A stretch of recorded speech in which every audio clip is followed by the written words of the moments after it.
We will begin with public comment. The time for public comment is to comment on things that are not on the agenda. So if you've come with a thought that you want us to have... I can't hear you. Oh, I'm sorry, isn't this on? No, it's not. Not on. Wait, Doesn't matter anyways. I'll raise my voice. Okay, it does matter, thank you.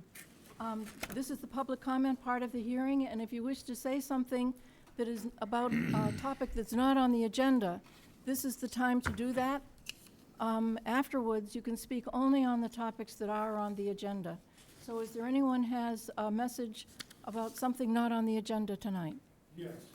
Please come forward. No, you need to come forward, and anyone who's going to speak needs to come to the microphone. Please give your name and what you wish to speak about. Excuse me, my name is Joseph Johnson. I'm an abutter, a property owner, also a relative, and also a person who has a I think this is family on the connection. agenda. Who you in a butter to? Who am I a butter to? Yes. Let me get your letter that you sent me. I'm an abutter. Then you're on your agenda. You're on the agenda. You gotta go sit down, you'll come up later. Wait a minute now, because I want to know what's on the agenda. Once you get into the technical aspects, I will not be able to question them, nor would I have the expertise. I think what you said might be this here to would be speak the about is the opportunity. Fire Tower Road. Where do you live, sir? I live, where do I live? Yeah. I'm an original 95 Central Avenue, East Falmouth, Massachusetts. Santos. Oh, it's the Santos property, Yes, but I also own other properties on Central Avenue. but the Across one you've come to street on comment Saw about Street is, and Central Avenue. the one that's you've why I come to was comment in is the Santos property? Yeah, my Well, name is Joseph, after Would you Joseph please Santos. wait until we get to that on the agenda? Okay. That is on the Can I ask one agenda. more question, point of order, before you start? Yep. Is it going to be mostly technical stuff? And then at the end, I would like to question about a access. That's very rude. Is that a signal? That is rude. Anyway, I do have an interest here. Like I said, a family interest, property owner, adjacent property owner Sir. interest. This is There's- out of order. This is an out of order But conversation. you're out of order Whose also. side are you on? I'll take a seat. No, may I say, yes, I'll take a seat. some of it will be technical, but there's a time for you to speak, and then you can speak on any aspect of it that you want to. Thank you very much. Sorry. That's what you're looking at you. I wish you wouldn't do that. That's unfair. That was wrong. You have an interest here. That shouldn't happen. Well, it did happen. I think that might be the end of the public comment period. Now, onto the agenda. First, Paul, the minutes? Madam Chair, these minutes were the first ones prepared by a new recording secretary, Sarah.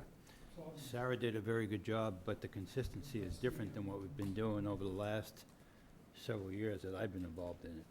I've submitted a version to the planning office for them to look at compared it to a meeting. So I would prefer that we defer this because the minutes that are in your packet are the ones prepared as a draft. And I've made substantial changes. And she did a very good job, but I'm more concerned with the consistency on the others because sometimes these become a matter of record. Gets to be an issue. Okay, thank you, Paul, So I for would doing that. recommend that we put this off until the planning office has a chance to review the changes made, and then we can approve them. It's not a criticism of Sarah June at all. She did a good job, but it's the first time she's doing them, and they're a little When do you different. think we would have the minutes? I send them in. You have to look at them. Next We'll meeting. we'll be at the next meeting. At the next meeting? Okay, I don't think we need a motion for that. We'll just go ahead. Thank you. Okay, good. Now we can start in on our agenda. Can we talk a bit about the remote participation, Madam Chair? Part of that, May I have a copy of the agenda? Likely one right down at the end of the rail there. Thank you very much. Thank there's a change in the format of the meeting. This meeting is going to be, our last meeting was an in-person meeting, but one of our members was absent. Last night, the Board of Selectmen made a change so that we could have what's called a hybrid meeting, so that of the 7-member board, 6 of us are here, and 1 is attending on the computer through a Zoom. And the town planner, Tom Bott, is going to read you about that change now. All righty, so if I may clarify, it's not actually a hybrid meeting, because those have their own meeting in the world of public meetings. Really? So what we have is, and many towns have it, is a remote participation policy. And so the remote participation policy, easy for me to say, is something that the Board of Selectmen voted on last night. It was reported to me. And the reasons for someone to be able to participate remotely is because of personal illness, personal disability, emergency, military service, or geographic distance. So with the Selectmen's vote last night, as reported to me, we now have the opportunity for someone who has one of those circumstances to participate remotely. And so Pam is here on our screen. I have to tell you that my power cord is not, so we might lose Pam before the end of the night. It's nothing, it's not like she's, done with us. It's just that I don't have my power cord. So there are a couple of different things that are done during the remote participation policy. As Charlotte will announce at the start of the meeting, the person who's not here and able to participate, and any votes taken during the meeting are by roll call, because not everyone's here. Your audio system needs to be upgraded for hard hearing people. I can't hear anything you people are saying. Be recognized. All right, well- I don't know if you need to turn the volume up or what, but I'm hard of hearing. All right. I can't hear what you all are saying. And So I'll- leaning forward, trying to. Yeah. So I'll try to project a bit more, but I think the microphones are mostly for the TV audience. Okay, can we Either- speak up a little louder then? We're gonna do- please? we're gonna do- You can yell if you want, but I need to hear you. We'll I do need to hear what's going on. what we can for you. Thank you. You might want to get an agenda also, so that you can follow the order. You might want, If you want to, you give me a whole bunch, I'll pass them out to people who might be. Well, I mean, just, not only the agenda, I need to hear what you're saying. I understand, and we'll try to raise our voices for you, but I think Okay, the thank agenda you. will help. I'd appreciate that very much. This is my brother, and I guess it must run in the family, but, I'd like to repeat, each I time, can't hear Mr. anything Johnson. you all saying. In the interest, you're just not allowed to speak out. If you're going to speak, you have to be recognized, you have to go there and give your name. So that's the procedure, and I wish you would respect it. Okay, Thank you. listen, I definitely will respect that. So now I know that if I have something to say. You're not I'll- respecting I'll it. go to the podium. Thank you. Thank you. Now, I don't, Tom, maybe you have to repeat what you said. So this is the point where the chairman will announce that Pam is participating remotely under the reasons stated under the policy.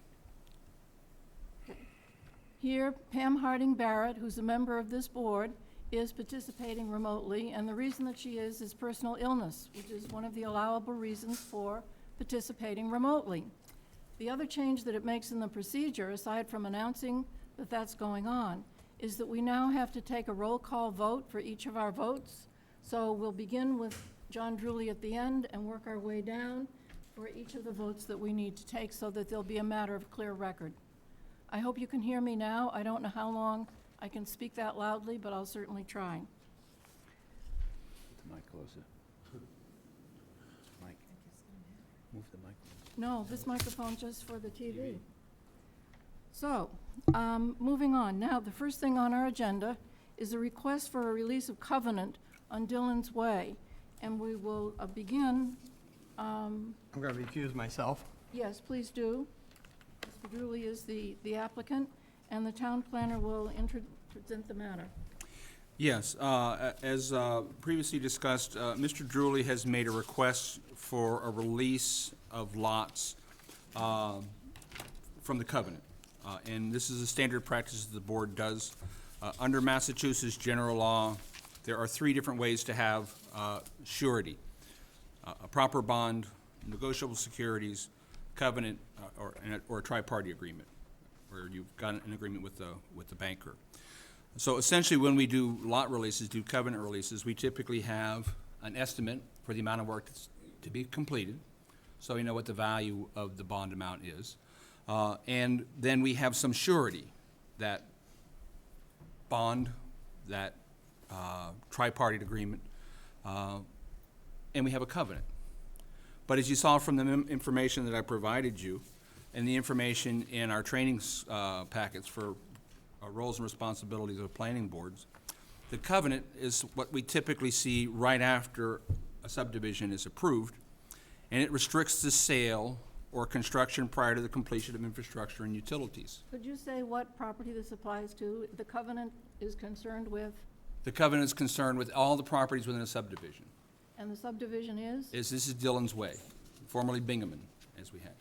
So, Mr. Drewley's request is to release the lots, and as surety for that, he would have one lot that he won't be able to sell, and he will enter into or agree to have a restriction of no certificate of occupancy of eligible until the road work is complete. Well, under Massachusetts general law, a piece of land is not surety that's recognized. It's not a negotiable instrument. Perhaps if you had a deed to a piece of property, that might be a negotiable instrument. We typically don't see something like that because we typically see those things that are just very easy to do for people. Get to a bonding company, have your bank hold back a portion of the proceeds, or just put money on deposit. So from my perspective, Mr. Drewley's request is difficult for the board to grant because those aren't the tools that we have. We don't have tools of holding a lot. We don't have tools of not giving a certificate of occupancy. Certificate of occupancies are the realm of the building commissioner. So absent, the process that we've done for everybody else that we've done since I've gotten here, and that includes Louis Larry subdivision that I provided some information on, and Cape Estates we provided information on. I don't see how you can release the lots without an inspection, an estimate, and surety that's not a piece of land, surety that is recognized by the statute. And that's typically a bond, a tripartite agreement, or cash money. So could I just ask you a question? Please. He's already started some of the work, so there's some of the work that remains to be done. What is the value of that work? So what is the size of the surety that we need for the risk we need to cover? That would typically be brought to us by the developer that says, I've got this much work to be done. Here's my estimate for what I think it's gonna cost to be done. Our engineering division would look at that and confirm those numbers. Our engineering division typically looks at the scope of work that's supposed to be done and use the numbers provided by Mass Highway for what those unit prices are. They use those Mass Highway unit prices because those are prevailing wage units. If we have to complete a subdivision, if the town has to do that, then we have to pay prevailing wage. We're not a private contractor. So with an estimate vetted by the engineering division and some surety in place, the lots can be released, as we've done for, But what information did the developer give? The developer would usually give us an estimate of that. he hasn't. He has not. He has not. He said, I would like you to release my lots, in his letter. I'm requesting a partial release to allow building permits to be issued for 1, 2, and 5. No occupancy permits to be allowed until a bond acceptable to the planning board has been issued for Dillon's Way. The road has been paved one coat, town water installed, tested and approved. National Grid has been paid in full for gas installation, and I'm awaiting an electrical plan for Eversource so underground electricity can be installed by my contractor. I can offer Lot 6 as collateral until a bond is in place if required. This agreement allows me to start construction while requirements for the bond are being met. I will have an acceptable bond in place within 3 months. Thank you for your consideration. John Drewley, Manager, Cape Cod Development. So we don't have an estimate and we don't have a bond. Do we have any questions or comments? I have a comment. I think the board goes first. Our practice, we have accepted this deed restriction in the past, and there's one little piece that I think that we should look at, that I'm not an expert at Thomas of law, but I believe the very last phrase of that law he quoted, which he didn't mention tonight, or any other method of security that the planning board deems adequate. And in our past, we have deemed this methodology that allows the developer to put up a lot that he can't get a certificate of occupancy or can't sell. Basically, he can't sell it until they can move in. And he can spend all his own money without going to a bank, getting financing, going through a bond, the delay it takes in the building permit. He can start his building permits right away. He can't sell the last lot. And what they do is they invest all their money, they pay off, the electrical companies, the gas companies, they put it in the street, they build the street. And by the end, all they have to worry about is the top coat, because when there's only a wear coat in between, they're always digging it up. So it doesn't make sense. We dealt with this with the Cape Club, if you remember. We talked about this thing. We've dealt with this a lot. This is a change in policy that is being very restrictive to developers. And I just think that I think if you go to town council, because that's what we usually do, and ask him about the phrase, I'm not gonna quote the law, but I believe the very last phrase says, or other, the planning board can do any security that they deem adequate. And Tom's got a whole new setup that he's doing, and that we have our own in the past, and we want to change, so we change. But I just want to point that out. Any other board members wish to question or comment? You gave the example of Cape Club. I believe they had a bond on that case. They eventually got a bond, but they also had a deed bond, restriction. and that was the issue. Not in the beginning. Not the beginning, but before we This released is the lots exactly they what we're had. talking, there's a bond coming at the end of this, too. Why does it take 3 months for a bond? I mean, a simple solution is get a bond for the amount of work that's required and be done with it. Then we can move on. It's a change if you want. Any other comments? Pat? I agree with Paul. We may have done this way back, I go back 21 years on this board. We may have gone back, and I do remember that there was, You're gonna have to speak up. I'm sorry, I felt with the number of people here, I needed to put this mask on, so. I remember a development towards the Mashpee, Falmouth line, and the developer went bankrupt. I do not recall the details of it, but I do know that the people who lived there ended up having no recourse. The roads weren't installed, and they took a bath on it. And how that ever happened without a bond in place, or maybe it did and he defaulted on everything and there was more than the bond could handle. So I think in this place, with no aspersions to Mr. Drewley, I think we should have a bond. And I agree with Paul, why would it take 3 months to get a bond? Bob, did you wish to comment? No, I'm just taking in what other people are saying. Okay. Now, Do you mind if I hand could you these to please give us your name and Sure. address? Sorry. Rebecca Putnam, I'm representing Cape Cod Development as John Drewley's daughter and real estate broker. And I have some of your answers right here on these pieces of paper that you're asking for. Great, go ahead. And I also have a thumb drive, not sure who I should give that to put the letters as well as the development itself, Okay, we have the the Okay. actual plan. I'm not sure we need that for a release of covenant, but Yep, let's see. go ahead, we'll bring it up. For display? You want that on the screen, right? Yes, please. Yeah, please. Second. So I wasn't sure if it was-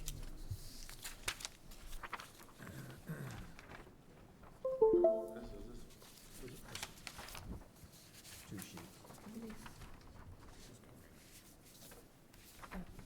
This is the second sheet.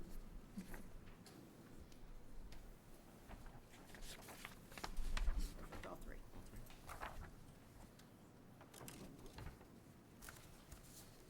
Thank you. You're welcome. So I'm just gonna go back to the. Here. Sorry, I'm a little short for your screen. Okay, so, so this is the letter of explanation from John Drewley. It says, "I am requesting that the board allow up to 3 building permits, no occupancy permits on Dillon's Way until a bond is in place to ensure the completion of the new road and municipal services. Town water is in place. The first coat of asphalt has been placed on the road. The gas main construction has been paid for in full and is expected to be installed this Friday morning at 7 a.m. Eversource is working on drawings, but it may be another month or two before electricity is actually installed. I am offering that Lot 6 be held for security and that no occupancy permits be issued until a bond acceptable to this board has been recorded. This will allow me to continue working, installing services, and start construction of up to 3 homes while getting an acceptable cash of surety bond in place. The amount of work left to be done is valued at less than $100,000, and the lot is worth double that amount. I believe language in number 10 of the recorded covenant allows this board to vary the method of security as long as, in the opinion of this board, it is sufficient to secure performance. Thank you for your consideration. John Drewley, Cape Cod Development. Let me put up the definitive plan that's been recorded. This here is Lot 6. Lot 6 is about 25,000 square feet, I believe, 21,000 square feet. Currently, market values of lots like these in this town, and I can tell you from pulling up comps, is actually worth about $250,000. So the next page that I gave you is the costs of what is to be done. So in order to get an actual bond, after that gas is installed, the thing that we have to have done is the electrical. And unfortunately, we are at the mercy of Eversource, and they are backlogged due to COVID. But they have said that we should have something in place, as my father stated in the letter, shortly. So we cannot place a bond, but this would just allow us to continue to construct. We won't be able to close on a house. We won't be able to get an actual use and occupancy permit without that electrical installed, and a bond as acceptable to you folks is put in place.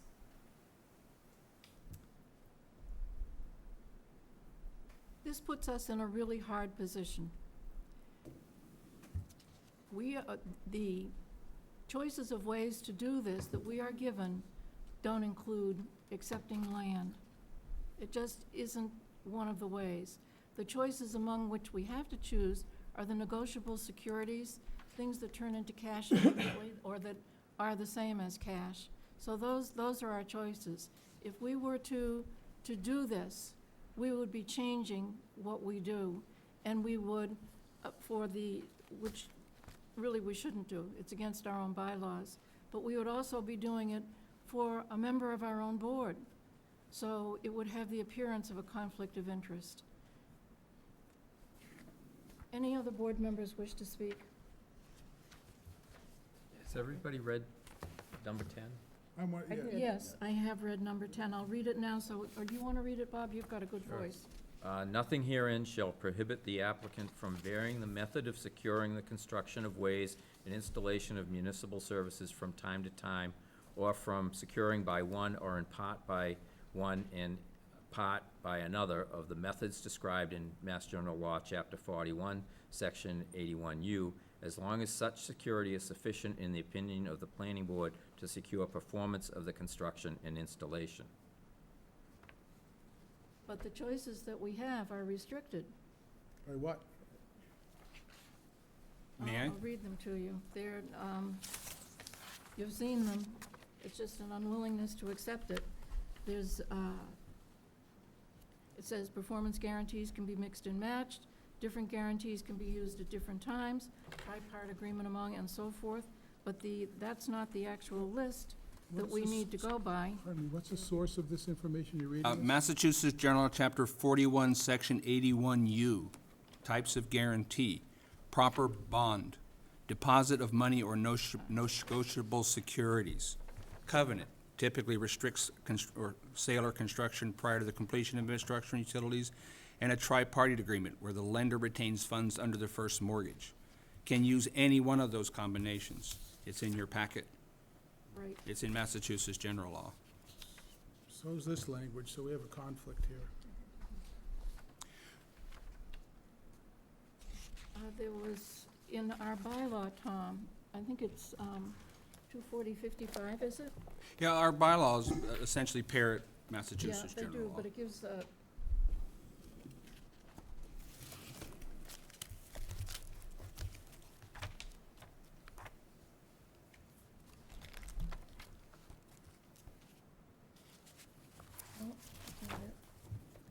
that's not it. It's cash, bonds, Proper bond, deposit of monies or negotiable security, covenant, tripartite agreement. right. And keep in mind, the reason for the performance guarantee is to ensure there is performance if the developer happens to fail. So having a lot is not negotiable. How do you liquidate a lot that the developer still owns to come up with the money to fix a road? I think we can all follow that. Yeah. I'm wondering, what's the difficulty? Okay, if you can't get a bond without the electricity, what are the other things possible to do? I mean, Well, we have people who get bonds all the time. no, but we've But discussed the it's a matter of availability- what is the amount of the bond, and to what amount do you go to? Do you go to a bonding agency and have them produce a bond for you, like the folks at Cape Cod Estates did? Or do you have someone who is your lender who says, you got a construction loan for $6 million, I'm holding $100,000 out that you can't spend because the planning board has to release that? Mrs. Putman has said they can't get a bond until they have the electricity. They can't get the electricity until Eversource will come. Eversource is backed up. Any of us who've tried to get something done know that it's really, really difficult. I just tried to do it today to get my car fixed. No, they're backed up. So it's very understandable that they're in this bind. But I'm wondering if that tripart agreement, I'm not at all familiar with it. Is that something that could be obtained readily, easily? I don't have a copy of that. I think it's something that you and your banker and the planning department would have to do. Is that correct? Yeah, a tripartite agreement, as I said, is essentially an agreement between three parties, the bank, the contractor, and the town, where X number of dollars, the amount of the bond, is held by the bank, and they won't release it until the planning board says it's okay to release that money because the work has been completed. That's the nature of a tripartite agreement. It's the thing that we see most often, because typically someone has a construction loan and the bank realizes this Is is, it just another name for a bond? well, no, a bond is essentially an insurance policy.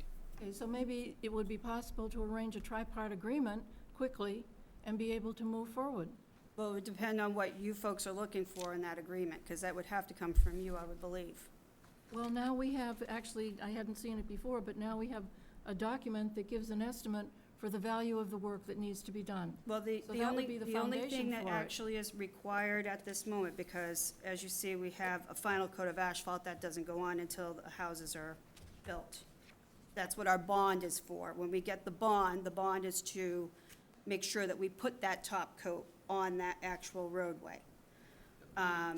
As far as the sidewalk goes, that's also an after effect. Once we're completed, we'll put the actual sidewalk in at that point. Lumen seating the side of the roads, we're not gonna drive construction vehicles over that while we're, in construction. That gets done with the houses.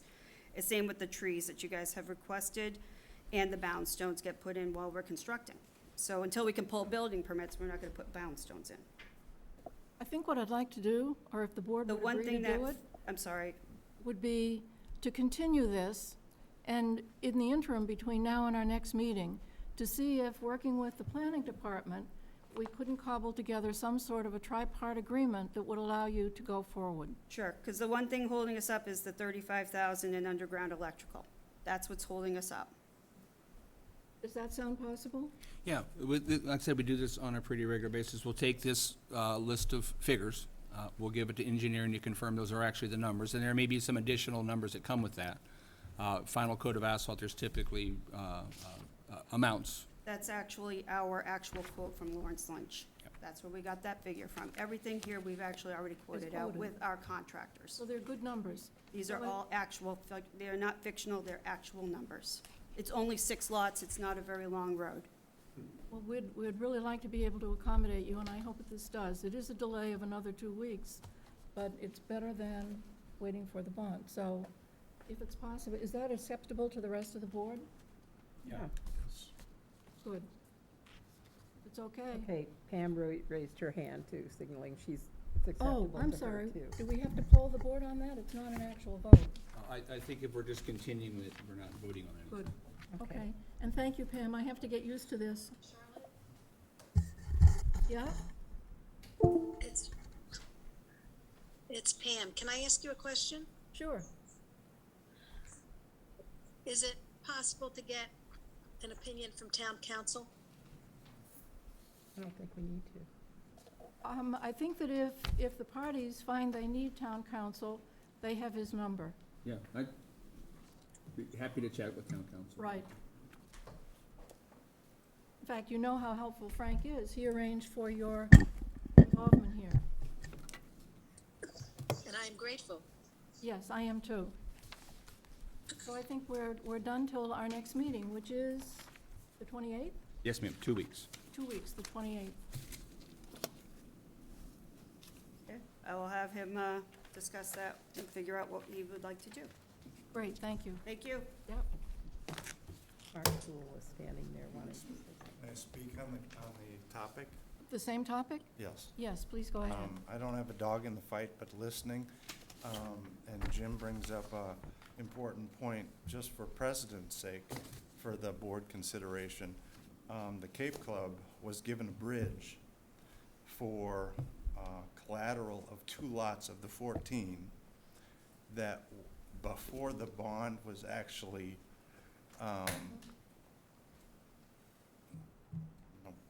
gotten. So I would suggest that town council be consulted with precedents in history, because I sat on the board at that point in time, that be a consideration. I mean, and Mr. Curry, before Mr. Bott, recited the same thing about, but it's to the discretion of the planning board with regard to the bylaw, what securities can be put in place. So that's all I wanted to say. I appreciate your making that point, and I would like to say again, to me, it made a difference. It shouldn't go against you, but that it's a member of the board's work, and it's a very rare thing, and I wouldn't want the board to appear to have a conflict of interest. I think we just need to protect the reputation of the board. Yeah. Okay. Next on the agenda. Wait, now I have to find it. In the green. Oh, There we go. The applicant. Now, we'll hear Joseph M. and Maria C. Santos. This is a continuation with, oh, excuse me, I skipped right over one. The applicant, Joe Sayadi, I'm not pronouncing that right, is also a continuation. We started this at our last meeting. A site plan review application to construct a canopy over new fueling pumps, demolish existing vacant building, and expand an existing parking lot located at 6 and 10 North Main Street. That's where Depot Ave comes down and meets the beginning of Woods Hole Road. Did we have notices? Madam Chair, the public notice for this project was published on 7/23/21, and 40 abutters were notified by regular mail. Thank you. Tom, did you have anything you wanted to say before we hear from the Yes, applicant? we had, Jed and I had a couple meetings with Hal in the interim, more Jed than I. So based on the previous meeting, Hal, our engineering representative here, has made a number of changes to the plan. He tells us he's met with the next door neighbors about some additional screening. He hasn't produced a final plan yet because he wanted to go over the changes to the plan with the planning board before finalizing the revised site layout to get your blessings before making the final changes to the plan. And once he has a final agreement, he'll put together the final set of plans. We'll send it by engineering for a final review and be back here for a discussion and perhaps a vote by the planning board. So tonight, Hal is presenting changes to the site. Good evening, Madam Chair, members of the board. Hal Chuber, consulting engineer with offices at 112 State Road in Dartmouth, Massachusetts. As you had indicated, this is a continued hearing for 6 and 10 North Main Street. I do have few plots here with me I can pass around. I have large plans. Is this it right here? That's all we need. And we have it in our book also, so we're all set? Oh, you do? And we have a large one here. Okay, I wasn't sure. Yeah, I'll take it. That's fine. Oh, you can take them. Okay, you don't need the plots? no, Okay. we're good. That's fine. So what I did, basically, if you remember at the last meeting, there was some concerns from the neighbors, in particular, the one to the south and to the west. I reached out to Ms. Freitas, and I talked to her. We understood what the concerns were. And I did revise the plan, and I sent a copy to Jed and Tom. I can go briefly with the changes, so you know what the changes are. What we did, we eliminated some of the parking to the south of to the lot. Originally, we had about 4 additional parking spaces along this side of the lots, and now it's covered with landscape. We were able to increase the buffer about 20 feet in this area. We did reduce overall the parking spaces. I believe on the previous plan, we had 20 parking spaces, we needed 15. So now with this reduced plan, we have 15 parking spaces, and that's what we need for zoning. We did move the dumpster from this corner to this side of the building, and this is where the existing dumpster is currently. That was a concern. We did provide the 8-foot cedar fence along the southerly side of the property line with some arborvitaes, as they had suggested. There was a concern about the lighting. We did move, we only have 1 light pole on this side just for the entrance, and we've reduced the lighting along the back, so there's no lighting as what they're concerned about. We did move the sign. There were discussion about the sign also, so we moved the sign from the southerly side of the property to the northeast corner of the property. The sign would be within the property line. Also, I believe that's dumpster. I just want to make sure we covered all, basically we covered all their concerns. And also we made a change to the traffic circulation. This is a big change, and this is what I wanted to go over. At the previous plan, I believe we've restricted the left turn out of this driveway, but back going to the site and looking at this intersection, it's really problematic in terms of taking a left turn out of here, because once if you try to make a left turn out of this driveway, you don't have much of a sight distance. Somebody's traveling in a northerly direction on Locust Street, that could present a problem. So we restricted this driveway to a right turn out only. You can make a left turn out of this driveway. This driveway provides approximately 250 feet sight distance along the southerly side of north, and we have another 600 feet of sight distance along this side of North Main. And I would like to also add that Depot Street there's a stop sign on Depot Street, so this is a controlled intersection. We felt that this is definitely the way to go in terms of taking a left turn out of the site. Currently, there's no restriction. You can make a left turn, but I don't feel that this is safe, and we're restricting a right turn out of this site. Could you trace the route that a fuel truck would have? I do, yeah, this is the fuel truck. I think originally I had that in here, so we'll be coming through North Main Street. I know there was a comment from Jed. I do have another layout, let me see if I can, where we can show that the truck may be able to make it from West Main, coming through Palmer Avenue, coming through here, and then leaving towards, in the northerly direction on North Main Street. What? Let me, Entering here. Oh, this is yours. I was, Yeah, that's ours. okay. Thank you. That's what I did.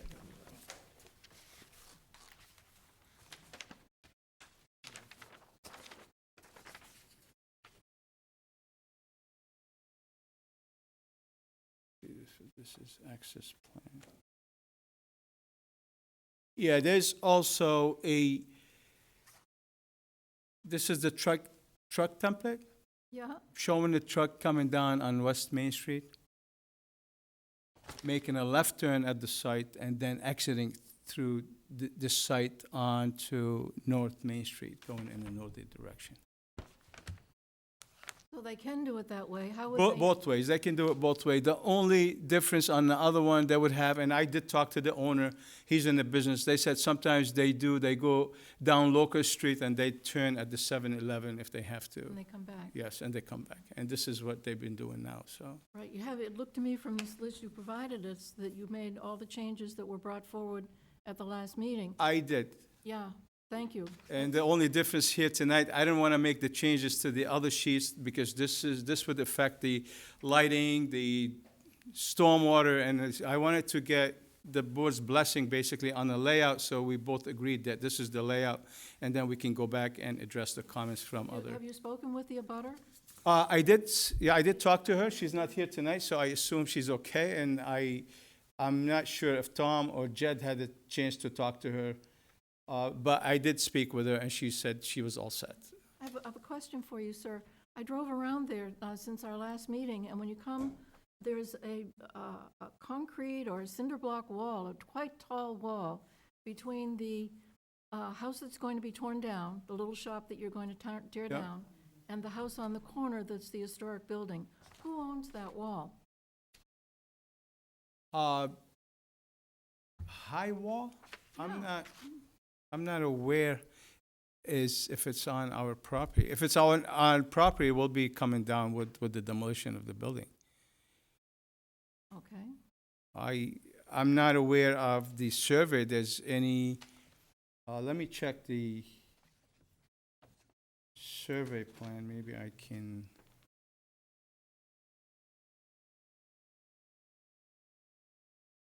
Did anyone else go over there and look?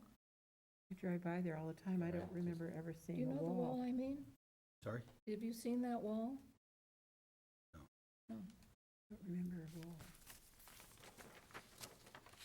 I live on Locust Street, I'm there all the time, but I don't remember the wall, that doesn't mean it's not there. I don't remember. Well, you can't see it mostly because the building that's going to be demolished is blocking it. But if you drive now around the very back of the garage and come out through the side of the building that's going to be demolished, you can see it. Oh, this is the lot that this is 6 North Main. This Right. is the existing building that will be coming down. I don't see a wall, but if it's on our property, it will be coming down because we need to accommodate the new layout for the parking, so. Well, the landscape plan looks really good now. That's a really nice change for that corner. There, anyone on the board wants to, Paul? Yeah. Mr. Chuba, I like your drawings. I think they're very well done, very precise. Thank you. I think the improvements are really very good. I like the sign moving up because as you come down 28, you've got to know there's a gas station there before you get further down. That's right. And by limiting the access into the station that's there now, I think is a huge improvement. I like the work being done on the south side there as well.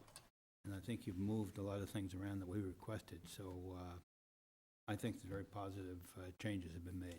Thank you. Thank you. I am Okay. extremely pleased, too, with the work that you've done on this, and I thank you.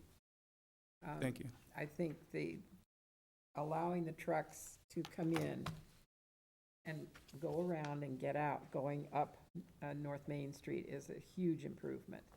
And if all the drivers could be instructed to do that, I think that'd be great, rather than turning around at the 7-Eleven. Property line, I don't see a wall. Seeing a wall. Yeah. Well, he said it would come down anyway. Well, I think that we're ready to request the board to prepare Mhm. a positive motion and a. Well, he has to come in with a final. Yeah, he Oh, hasn't done the right, we need final. your final plan first. Right, we need to submit the final plans. We need to reflect the changes on the other sheets, the lighting, the landscape, and the other, and the stormwater. And there's some comments from engineering that we have to address too. And we'll continue till the 28th. So we'll finalize Uh, those changes, have them reviewed by engineering, bring them back here, and if the board likes the looks of it, then you make Then that we can go motion for us to forward. put a positive. I think the Madam Chair, the 28th will be too soon to make those changes Okay. on the, so we'll probably be better to go to the October meeting, so. The first October meeting then. I'm gonna go with the 14th, although I know that's wrong.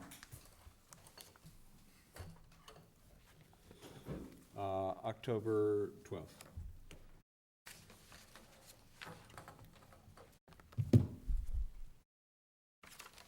October when? October 12th.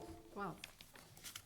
Okay, thank you, Thank you, we'll see you then. thank you. Next on our agenda now, the applicant is Joseph M. and Marie C. Santos. This too is a continuation of a hearing we started at our last meeting.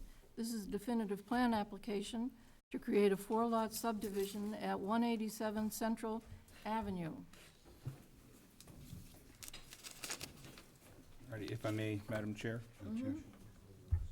Paul has the hearing notice? Oh, the notice?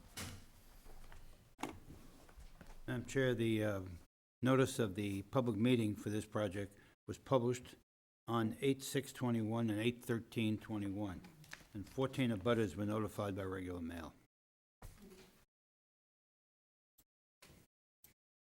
And it looks like the abutters are definitely here.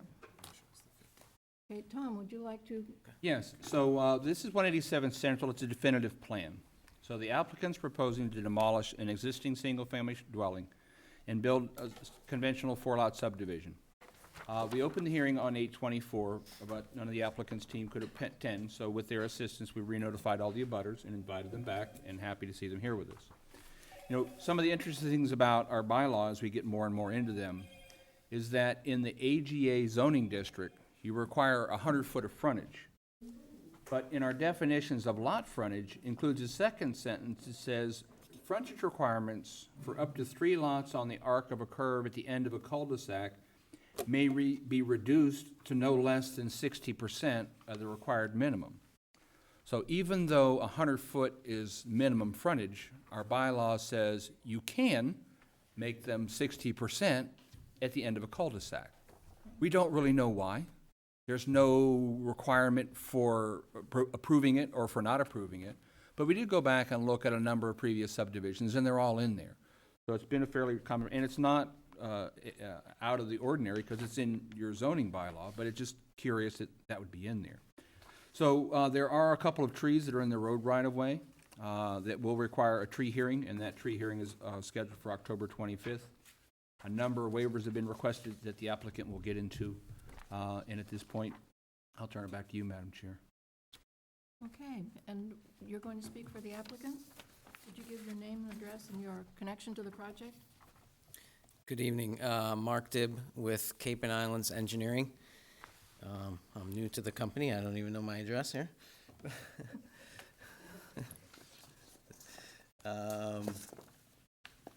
It is on the plans. Kind of We have it embarrassing. right here. Summerfield Park, Yes, sorry about 100 that. Falmouth Road. Thank you. Representing the applicant, Joseph and Marcia Santos, for the definitive subdivision plan application at 187 Central Ave in Falmouth. So what I'm going to do is just go through the existing conditions of the site,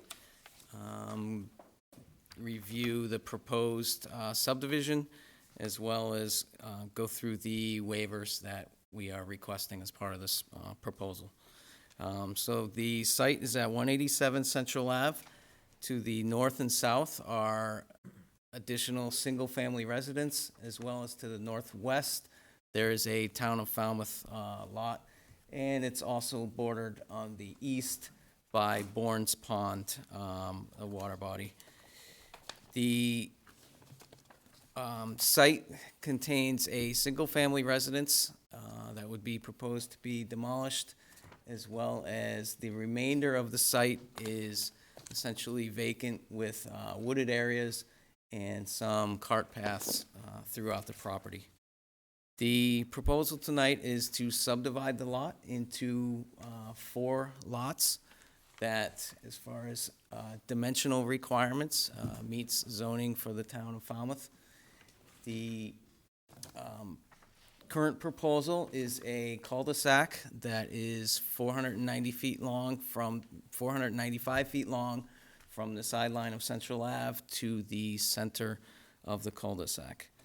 Additionally, utilities will be installed per the plans, which include water services, gas, electric, and telco services to the site. As well as we've designed a drainage system to handle the runoff from the proposed roadway that meets the town of Falmouth drainage requirements. And that is essentially the proposal tonight for the subdivision. The efforts so far regarding our submittals, we submitted the subdivision back in July. We did receive some comments from Falmouth DPW Engineering on August 17th, which we responded to on the 24th. We received a second set of comments, follow-up comments on the 7th, and responded again on the 8th of September. And as far as just coordination with Falmouth Engineering, that's at the point we are right now. And we do have some waivers we are requesting for this subdivision. And I'll just go through them with a quick description of why we're requesting those, and then I'll go to the next step. The first requested waiver is the distance to other streets.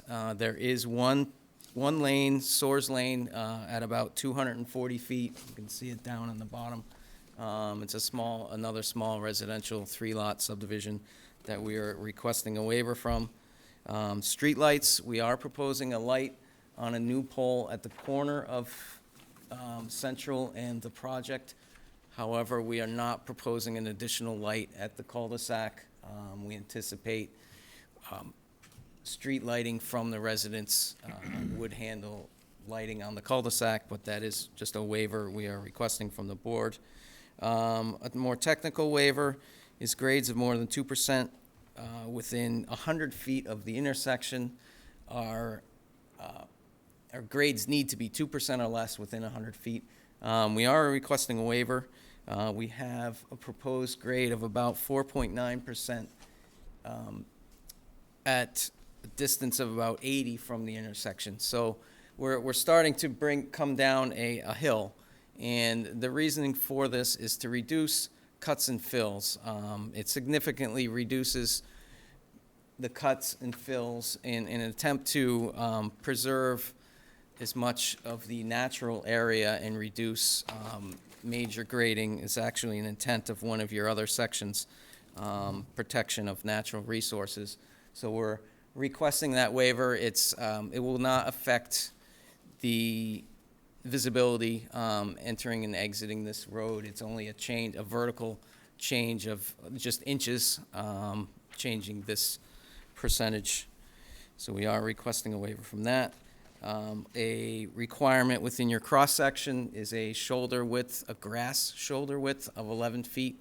Again, we're requesting a waiver down to 5 feet in order to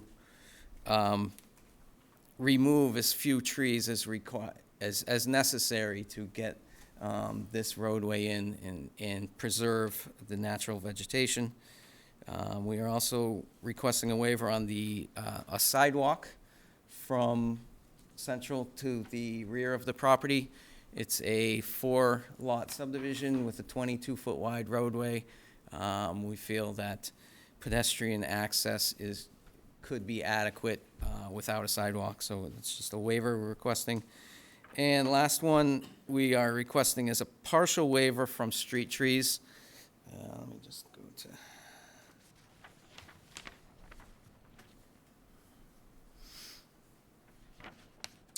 So we're proposing to provide street trees per the bylaws for the areas towards the front of the site where it's not fully wooded.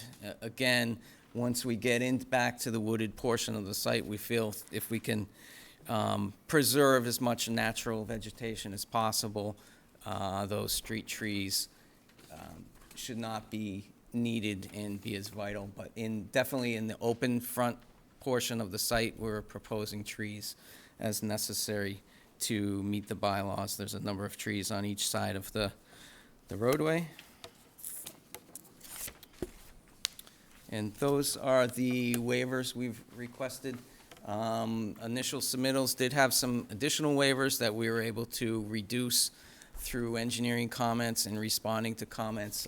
There was a lot width waiver. In this area, we now have that required lot width, and we've been able to reduce some of the requests. So therefore, most of the technical details, zoning details, have been met. And I would like to introduce Attorney Bob Ament, to provide a little more information for the project. Okay.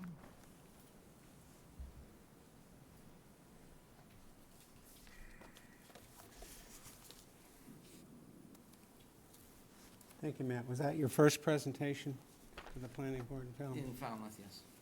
Well, went well. For the record, I'm Bob Ament. I'm a Falmouth attorney. I was asked to assist on this project only within the last few days. There are a couple of comments I'd like to make about those waivers. One, I'm not sure that a waiver is required at all from the streetlight requirement, because the road, being only 495 feet, is less than 500 feet long, and I'm pretty sure that the subdivision regulations require a street light at the end of the cul-de-sac only if the street is more than 500 feet or more. Another waiver that was requested in the correspondence that Mr. Dibb has sent to the board in the last week is that there not be a requirement for an outside consultant to inspect the road. The board has waived that requirement in the past. This is only a 4-lot subdivision, not a 40 or 100-lot subdivision. And I think that that's something the town can do, and the town is going to review any inspection reports anyway. Now, as I said, I just became involved in this project, and I've just learned a little bit about it. And there is some interesting history to the property.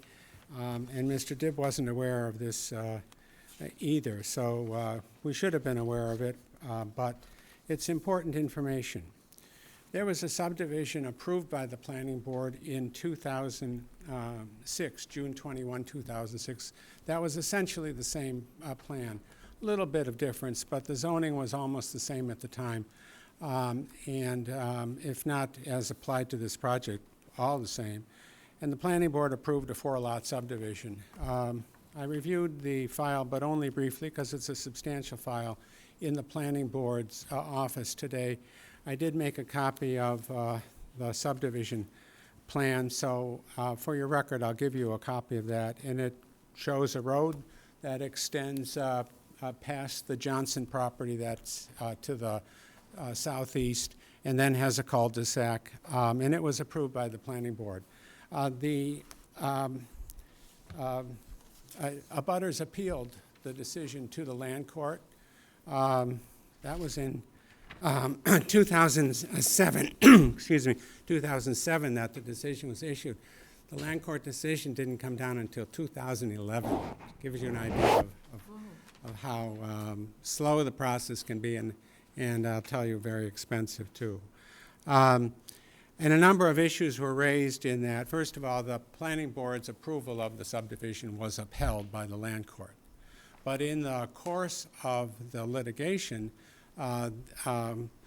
claims were made and successfully made by the abutters that they had easement rights across the property, or at least to get from Central Avenue to to Bourne's Pond across the property. It is Bourne's Pond, I think. And so in the decision of the land court, it specifically says that the planning board approval of the plan was upheld, and then goes on to say that there's a pertinent to abutting properties, the properties of the plaintiffs in that case, an easement of access by prescription because it had been used for more than 20 years, and the court found that there was an easement of prescription to get to Bourne's Pond, and that would be along the northerly boundary of the Santos property. And if you look at the plans, there is a path that's apparent along the north side of the property, and that's where the court said the easement would be. That needs to be added to the plan. And that's something that we would do before the next hearing on this case. And just try to make sure that the abutters who have that easement are satisfied with the way it's shown on the plan. Because there isn't any intent, and there can't be any intent to change that. This is a decision of the land court that found that those rights exist. So that's pretty important information. I have a copy for you of the 2006 Planning Board decision where just about the same plan was approved. Attached to it is a copy of the land court order upholding that decision but finding those rights. And I'll give you a copy of the plan. What I copied in the Planning Board's office today was actually the topographic plan of the same date as the subdivision plan itself. We should get from your older file, which you may want to look through, that subdivision plan and give it to you. But I'll give you these for the record. Bob, could you point out on the plan that's on the screen where that easement is? It runs right along this, Sure. So,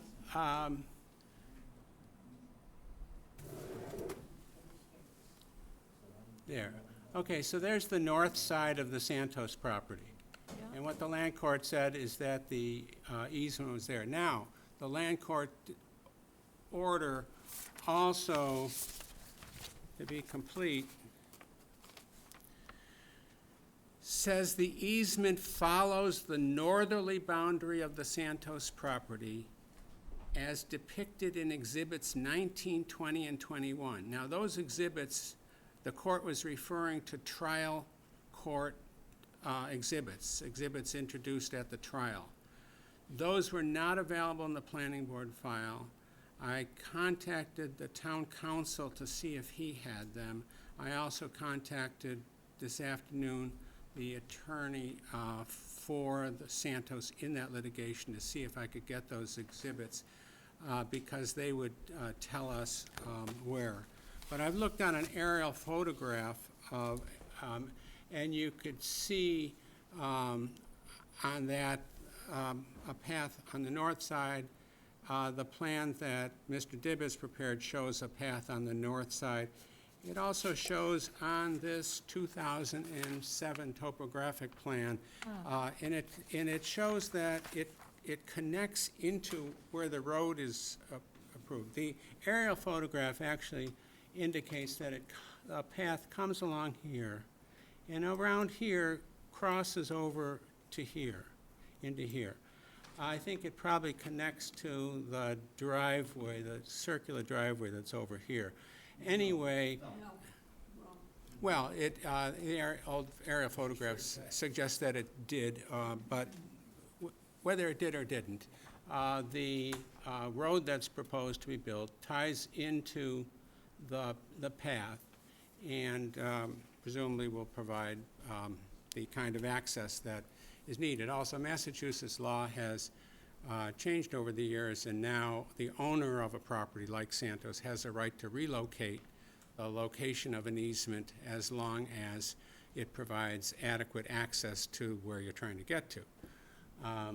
So there needs to be an easement, needs to be shown on the plan no argument about that, and it's glad to be able to give you that information. Thank you very much. So, Thanks.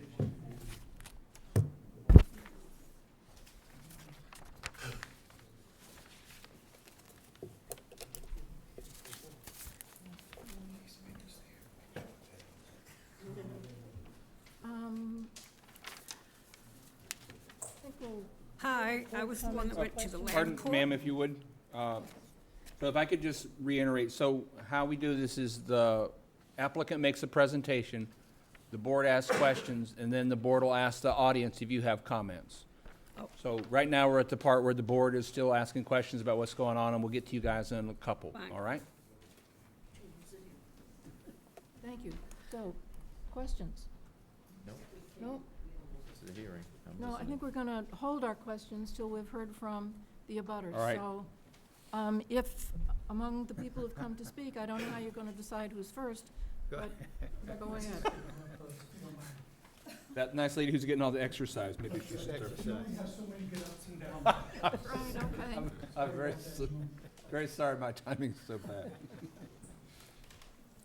And I'm hard of hearing, so bear with me. I was at the land court. I was one of the witnesses at the land court. Excuse me, one more thing, ma'am. and Can you identify yourself? And My name is June Pino, Johnson Pino. thank you. And the easement was supposedly at the end of my mom's driveway that went across, I want to say to the first lot, and then it met up with the path about halfway, and then it went to the water. And it was supposed to be on the other side where he has the proposed driveway, that little space in between, he was supposed to have adverse possession because we shared it for over 75 years. And I have no problem with the subdivision, but I don't want to lose my right to go to the water. And I did not see it on his plan. And I'm sorry, when people buy these houses and this road that you go into their house, they're not going to allow you to go. They're not going to allow my grandchildren, my great-grandchildren trumping through their property. You know, I've had new neighbors come in. My children and grandchildren always used the property for four-wheelers. Police were called on my grandchildren and children. They're claiming they were there for 50 years. My grandfather's house is 110 years old. So, I mean, my mom was born there. I don't want to deal with that. I mean, I'm up in age. I want to enjoy my land. I want to be able to do what I would always been able to do. And then my other big concern is when he tears down the house. That house is filled with asbestos. I have a lung problem. The lady on the other side of him has cancer. How is this going to be done that the fumes aren't going to come to us? Those are my questions. And if he's not going to be put sidewalks, there's no sense in moving right away if you're going to be walking in the middle of people's street. And they're going to stop us. They're going to stop us. They're going to say they bought the land, da-da-da-da-da-da, it's not in the deed, da-da-da-da-da. And I know a plan usually takes preference over a deed, so if I'm sure my deed, it doesn't, well, thank you for informing me. That's what I was told years ago. So, you know, those are my main concerns. Like I said, I just want to live comfortable. I don't care what he does with his land. It was my grandfather's land. And he's the one out of all of us great-grandchildren that got a hold of it. I wish him well. But don't take away my little peace of mind. Right. And that is my biggest concern, you know. Thank you. You know, thank you for listening to me.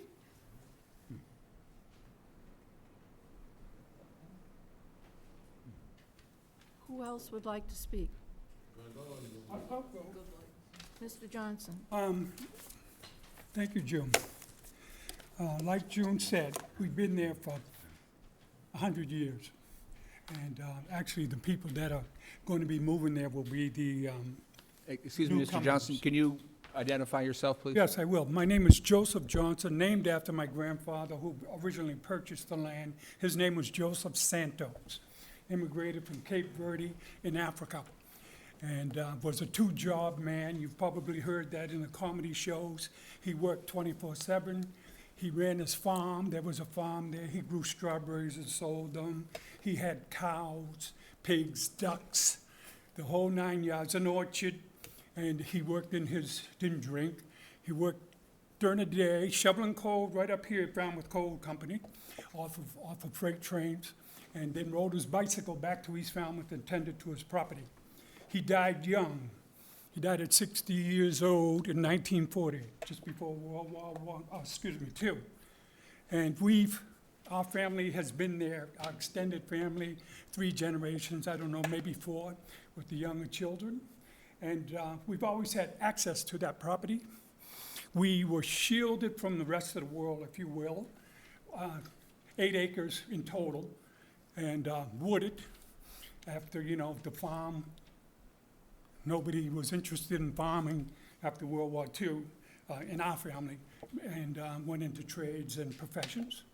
And but we always came to the property. That was our central place. We went and we cohogged and we crabbed, and locals know about those things. We had access. Through the generations, as in most families, controversies came out.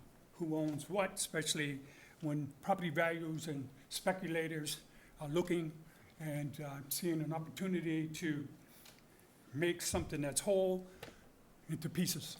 But to make a long story short, we went through this, and this has been contentious for, I would guess 25, 30 years. We've been into the courts, and at one time, the house that's going to be torn down now, they were trying to keep that in one of their plans. But they finally, and it required for them to keep it and have access to the back to do this fantastic project. They needed numbers of footage, which people would know. And so they were trying to negotiate from other family members to get a certain amount of feet, which would mean some of the parcels would have to be broken up so that this project could go through, and they would keep the house. And that would have been, instead of 4, would have been 5 lots. That didn't work out. People weren't interested in dividing up the property, so the contention started. We went to court, as my sister June said, and one of the compromises we made was we were really upset that we wouldn't have access, and the grandchildren and great-grandchildren, to going down and getting clams and quahogs and crabs and getting wet and camping, if you will, and the access to the land. And the compromise was that we would have access. But now the plan has changed. Since they weren't going to get the X amount of feet from different areas of the property, they decided they're going to tear down the house now. That will give them access right through where the old house was, to the back, to the cul-de-sac. But now they've eliminated, like my sister June said, the sidewalks. It's going to be just the road. And that means we'll have to walk down that road, because you said the north side. That's where they're putting the road, where you mentioned the access was. And like June said, the nouveau riche, the people who are coming in and investing in this beautiful, beautiful property and building their houses, and it's wooded. And from what I understand, they're going to keep the wooded nature of it and kind of put the houses in there. They're not going to be receptive to young kids, minority kids, walking across their property, interfering with their visitors, if you will. They're going to be very selfish in the access to it, and we're very concerned about that. We want it to be in that plan that we were grandfathered in, spent a lot of money trying to continue our access going forward. And now here we are again, a new plan, and I don't even know if people understand the development, the history of the whole situation. So like my sister June said, we're not gonna stop our cousin, who's also named after Joseph Santos, to seek his fortune in land speculation. So he can do that, but we would like to keep our access. That's the least that could be done here. We've been there, like I said, for 100 years. My grandfather actually cleared that land so he could farm it. Yes, Could I ask you a question? you certainly can. How wide is the easement that you were granted by the land court? How long? It was, like they said, through How wide? perpetuity. How wide? How wide would we need? Well, Well, how wide you know, were you given by the land court? I don't understand your question. In other words, are they going to The make width a of the mark? path. For- The But if width we of the walk path. on the road and we, How wide was the road, Joseph? what's the wide? road? I would imagine it was a dirt road. It was about 12 feet wide. Mr. Ahmed, My uncle gave, No. access to that dirt road in the old days when you didn't need a license to go fishing, to all the fishermen and, you know, people that went hunting. So it was always like an access road to people that you knew or The somebody. road was actually about 12 feet. Yeah, wide. that's what she was That's asking, how far to go down, but not too far. yeah. thank you, that's what I wanted to know. And I imagine that we won't really be able to know what's going on until we see the next plan that's going to include the easement, and it would have that information on it. And if that plan doesn't include an access, if that plan does not include an access, and the lawyer said he has only been on the case for a few days, Well, and he, Mr. Johnson, let's not prejudge it, it might. Jim? Just real quickly, I don't think you have any debate here. I think if we put a sidewalk in and give you an easement to the pond, that's what you have to have. No, but we can, no, your easement's already, You have from what the I hear, easement. the court's already decided you have an easement. We don't change easements. That's a done deal. We don't get to change that. Yeah. And I think if we gave you, I like sidewalks, and I think there should be a sidewalk on the north side. And if you had a sidewalk and an easement showing your way to the water, we could stop arguing about this and get exactly we what you certainly want. could.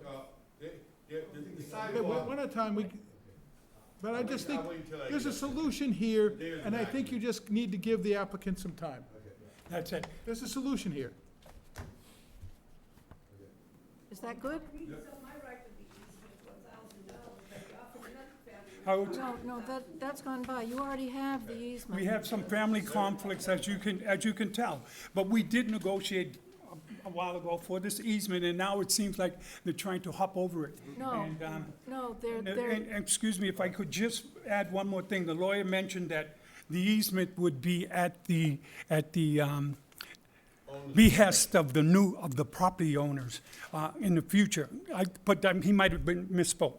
But that's what he said. He could change the direction of the easement or some sort of thing, Sir, but that sir, would require the Let's wait court. Give him a until chance. the next plan is going to show the easement. So until we've all seen it, let's not react to it. It's just speculation. We know that you have an easement, and we want to see what it looks like on paper, and we will see that the next time we get together. And I appreciate that, and I'm sure my family does. Bruce? Yeah. Okay, my name is Bruce Johnson. I grew up on 195 Central Ave for the majority of my life. My brother owns a property across the street, 197. My sister owned 201 Central Ave. I have a whole lot of major concerns. My wife will read my sister, who's in a butter and lives at, what's the address that you guys have the property? Parcel 19. Yeah. Okay, but I have some concerns after listening to the lawyer and the developer. You know, when you say that we went to court for the easement, and Mr. Fox, I have to tell you, sidewalk is not gonna do it to access us to the property that we've had a 12-foot road to. A sidewalk is not gonna do. Why can't we drive like we used to do? Drive our pickup down there to the waterway, go do our clamming and cohogging in a little boat and do it. The sidewalk isn't gonna do that. You know, Mr. Fox, I have to say, you know, there's a little bias when you say that. And we're not gonna allow that after all these years that the family has owned this. This property is being sold for money. That's all. It's just a money value now. It's not even, you know, it's not, we're the only ones on Central Ave who have not sold, Cape Verdeans who have not sold out our property. So my cousin, who is half Cape Verdean, half Wampanoag, now, the money, it's a money issue. You want money more than. Let me read this, honey. Let me read that. Thank you. We really need to wait till we see on paper Well, I what can the understand easement that. I is, can and I understand see that. your Finish point, this. I understand but I that. don't think we need to go into your family problems. Yeah, It's- I understand that, but, you know, like my brother had addressed, when the lawyer says that, the property owner now is gonna be able to adjust where he wants the easement to be, I think is unlawful, because we went to court, and that easement, it goes straight along the property, so it goes on the north side of the cul-de-sac, right to the water. Why would you put us on the south side or any other side?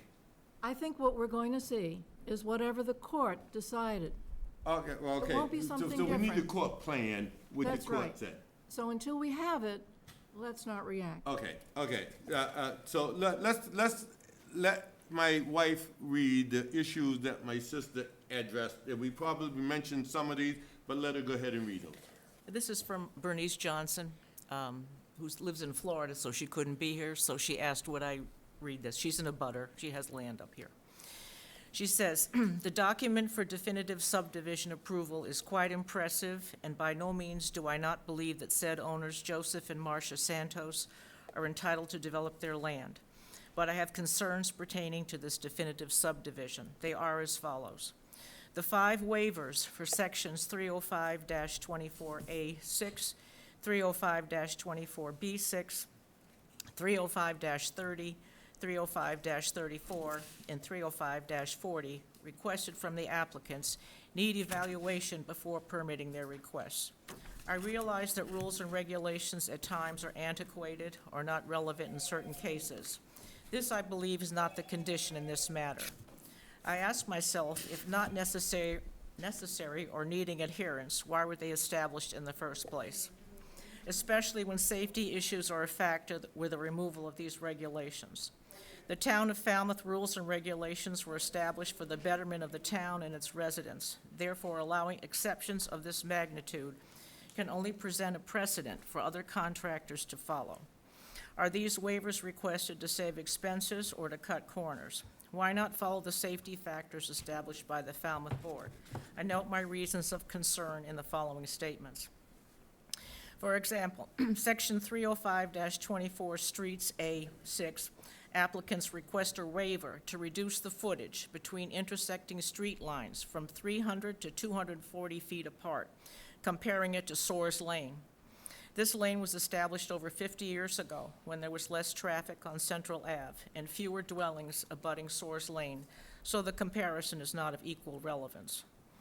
Section 305-24 Streets B6.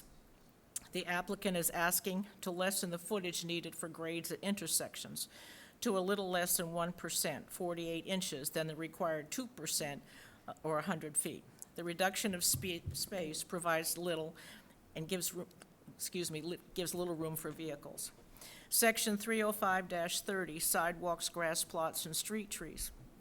To waive sidewalks with the implementation of cuts and fills is inadequate, particularly to obtain access to Bourne's Pond as required by court order. It causes a danger to anyone walking to the pond and at crosswalks. Section 305-30, streetlights. For many years, Central Ave did not have streetlights, and in the winter, the days are longer and darker. Not having lights in a subdivision creates safety issues, not only in terms of bodily harm to the residents, vehicle accidents entering and leaving the said division, plus coyotes who frequently roam the area and have on occasion chased people. Not having visibility at night, and sometimes with fog, when one cannot see 1 foot in front of them, is a grave mistake. Many of us living on Central Ave before street lighting have experienced dangerous close encounters. Therefore, I oppose this waiver. Section 305-40, trees A and B. Trees add to the aesthetic beauty of the land and street. In addition, they help with environmental issues by purifying air, absorbing rainfall, roll-offs, and helping to prevent soil erosions.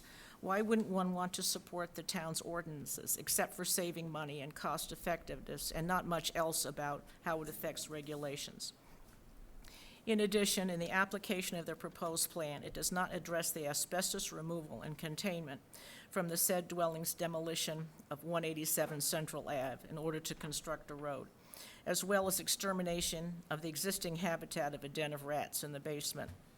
There is nowhere in this plan an easement specification for the Johnson family and its heirs to have safe access to Bourne Pond, and could not certainly be relied upon with the proposed road without center lines, Section 305-24A6, as requested for a waiver by the applicants.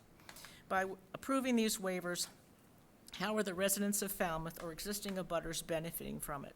Falmouth's aesthetics and landscape are continually being spoiled by extensive development, which most importantly affects the environment. Traffic is a huge problem on Central Ave, and cutting corners with road and intersection directives only exacerbates this. Are there plans for affordable housing with the building, which can help with recruitment and sustaining public service workers, which I read is a major problem in Falmouth? For the record, again, I'm not opposing their development plan, but believe skimming corners to save money or additional lots is not in the best interest of all affected by this definitive subdivision plan. Therefore, I'm asking the board to withhold their plan for further review until adjustments are made. Thank you. I personally think that, according to the developer and the attorney, there's just too many waivers that they're asking for. This is, ridiculous. I would ask that Mr. Drewley remove himself from the voting on this development, because he's had developments that we live in one of his developments. And it's an issue to me, it's a personal issue. He's gone bankrupt several times as being a developer, and I just feel that Excuse me, I want you to stop speaking about other people. That's really wrong. I just feel that, We're not going to further you that can't ask line of somebody thought. to vote on something that they cut corners. Okay, you have our issue. That's our issue. I just, cut corners, owe people money, and, you wanna. Are there any other abutters who wish to speak? Okay. I'll wait for, I'll be able to, when the new plan comes. When the I'll new be able plan to talk comes. then. I think it will be a different conversation when we have the new plan. No, it's gonna be the same conversation, because they got the paths mixed, they got a bunch of things mixed up where things are at, but I'll wait for the new plan. You have to address them Thank from you. the microphone. Thank you. No, two ladies finished. Yeah. All right. Anyone else? Hey, you embarrassed us. No. If not, Bob, would you like to speak?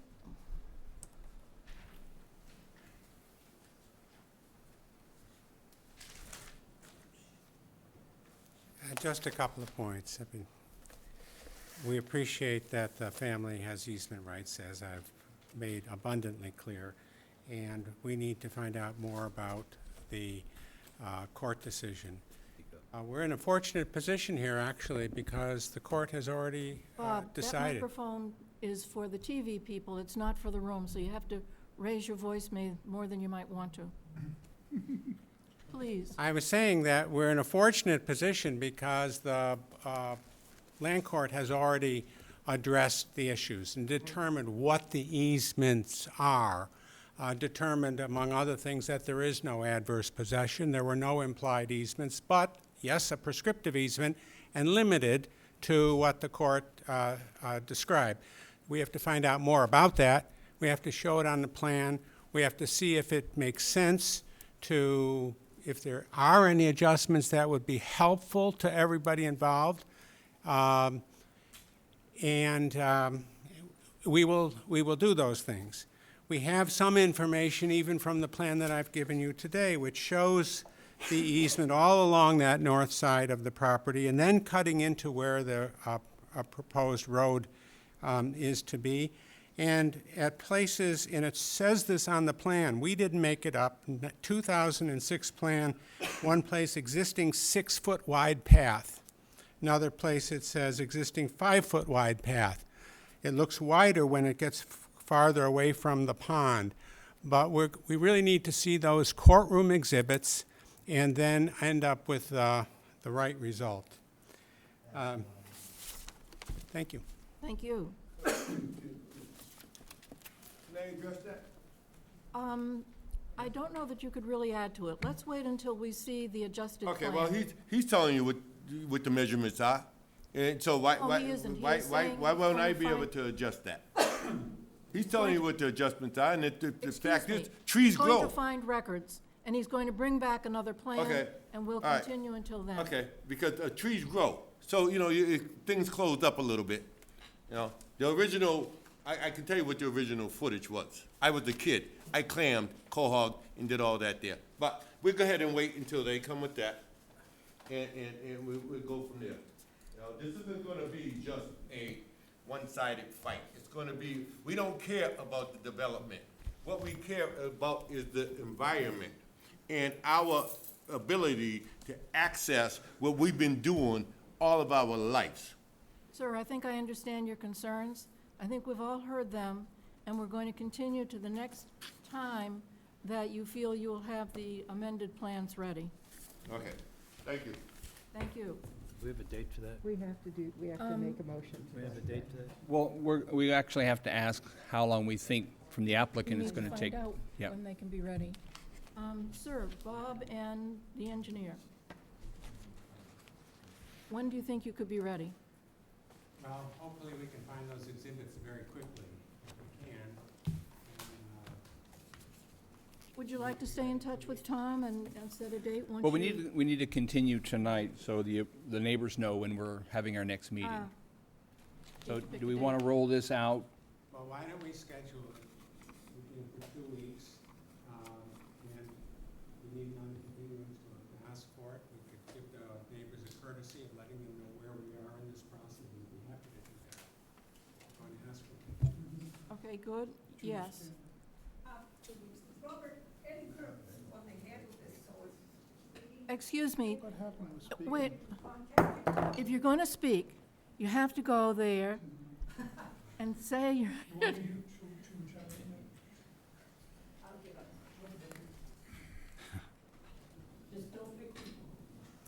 Will we be notified of the next date? Yes, you will.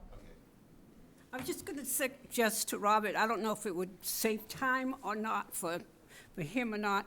Eddie Kirk is the one that handled it, so I don't know if he has all the papers that you would need or you would not need. That's all I just wanted to say, I you knew know. that Eddie was involved, and so we can certainly turn to him. Okay. That's helpful. Okay, so we're going to continue this hearing. Do I have a motion for that? I move that the Joseph M. and Maria C. Santos definitive plan application to create a 4-lot subdivision located at 187 Central Avenue be continued to September 28th. September 28th.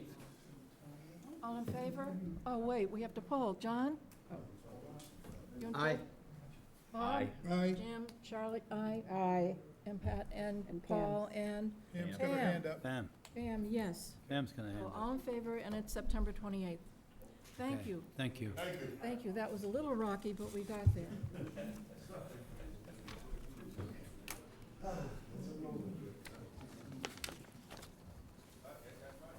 Is there any way we can get a copy of the plan before December 28th? I don't think so. Call me at the office.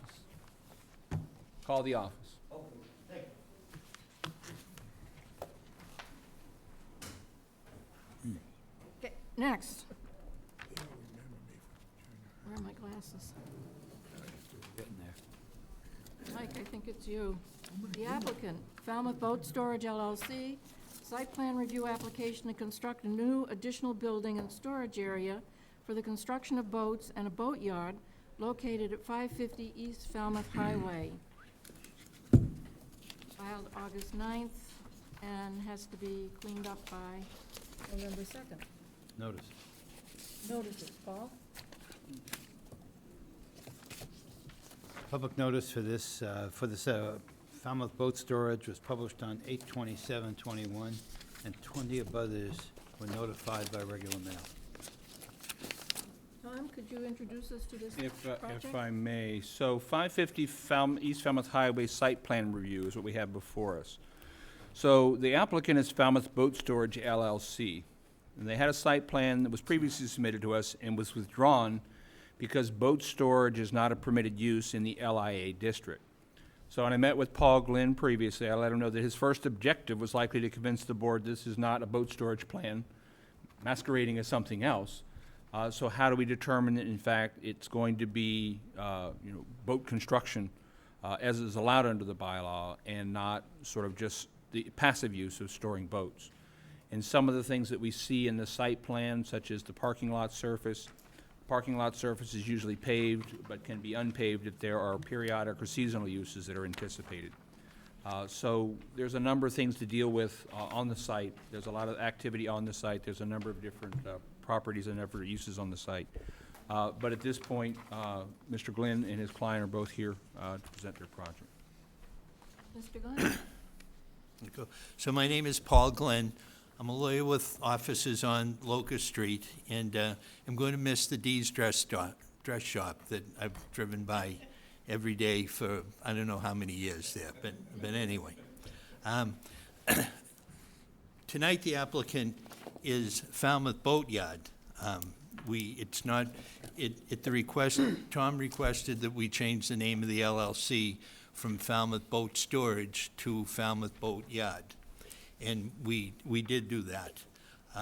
We're accepting, we accept the decision. I'm not sure how it came about, but we're accepting for purpose of this that a boat yard is an allowed use and boat storage is not. We're accepting that for now with it there. And I represent Falmouth Boat Yard. Alex Kahn is here tonight. He's the principal of Falmouth Boat Yard. And Mike McGrath is here tonight.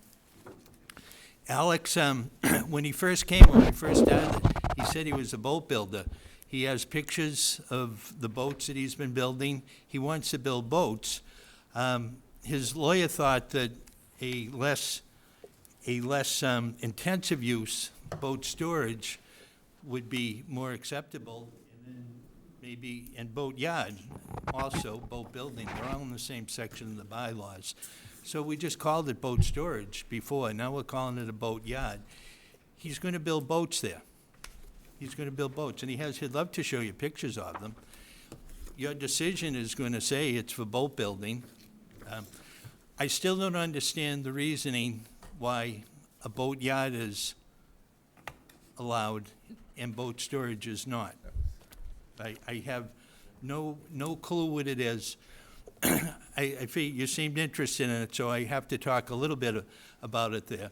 Boat storage and boat yard are both in the same section under marinas in the town bylaws. Marinas are an allowed use.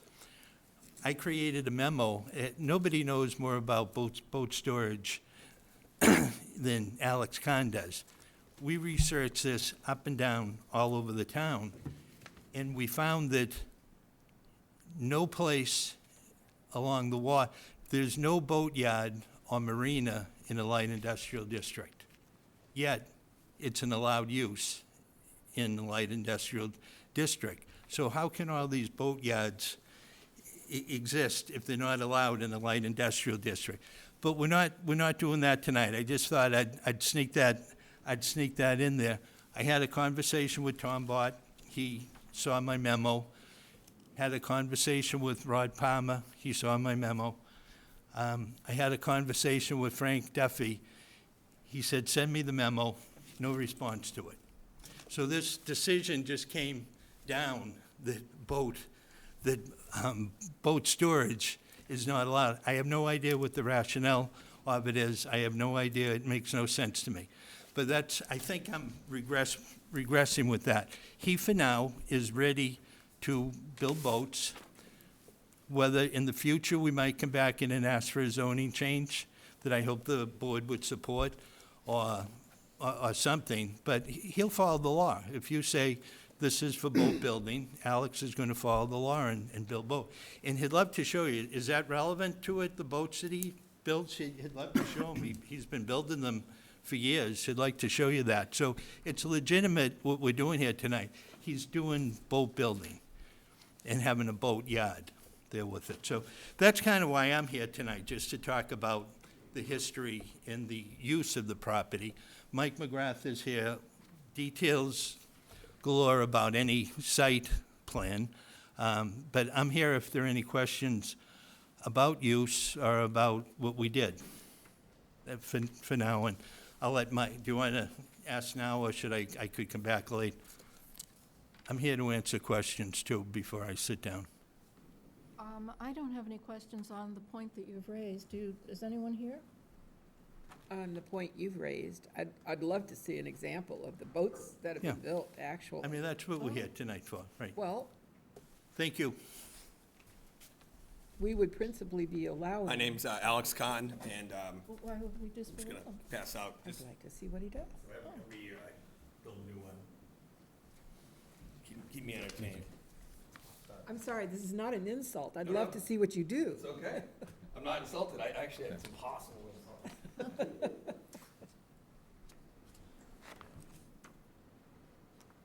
Those are just 4 examples. That's the old adage, that if you want to make a small fortune as a boat builder, you start with a big fortune. I'm not sure if the board members have seen the memo that we did on use there. I brought some extra copies if somebody's interested. I've been told that the ZBA actually came to that decision. Is that right? The ZBA, we withdrew. So we've got your July 7th. We've got a Holmes McGrath memo from July 7th. We've got Glenn's memo from July 19th in the packet. My memo? July 19? I'm not sure I had it dated. No, my memo just, I didn't submit it as part of this. I have it if people would like to see it, that goes over the town bylaws.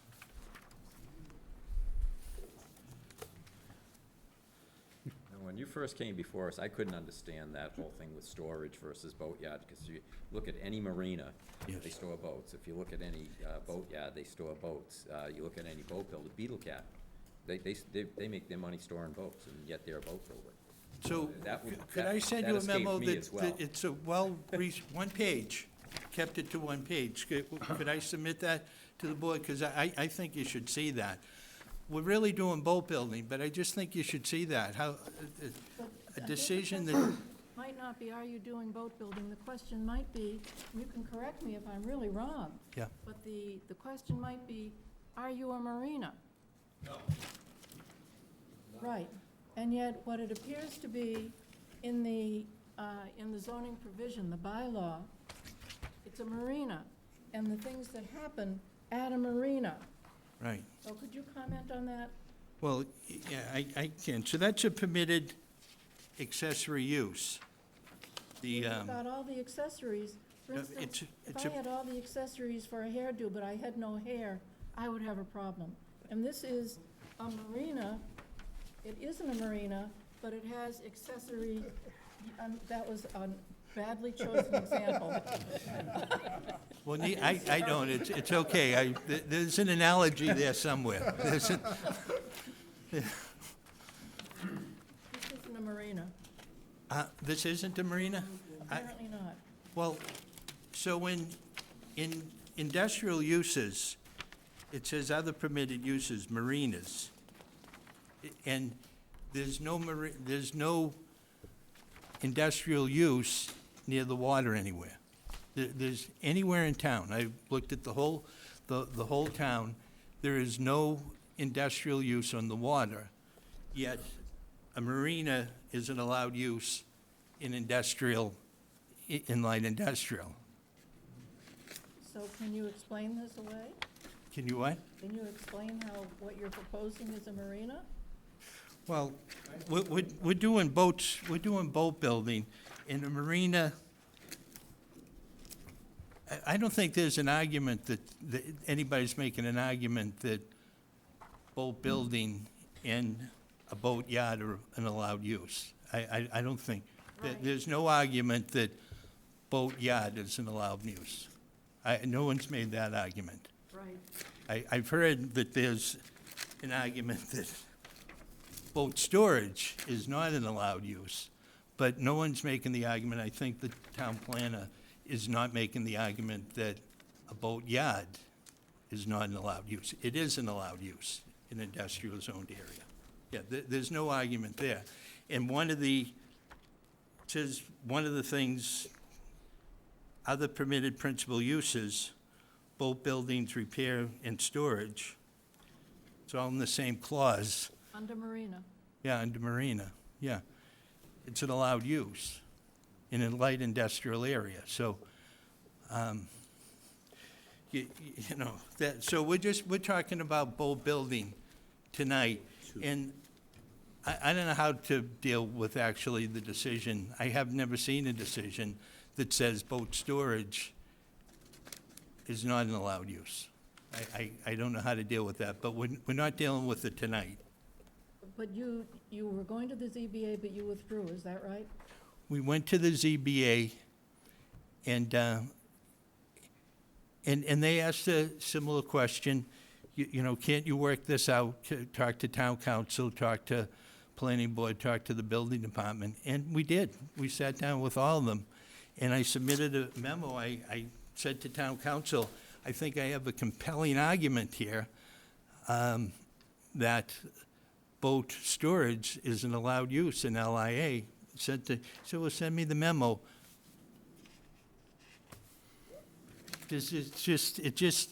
It just came down.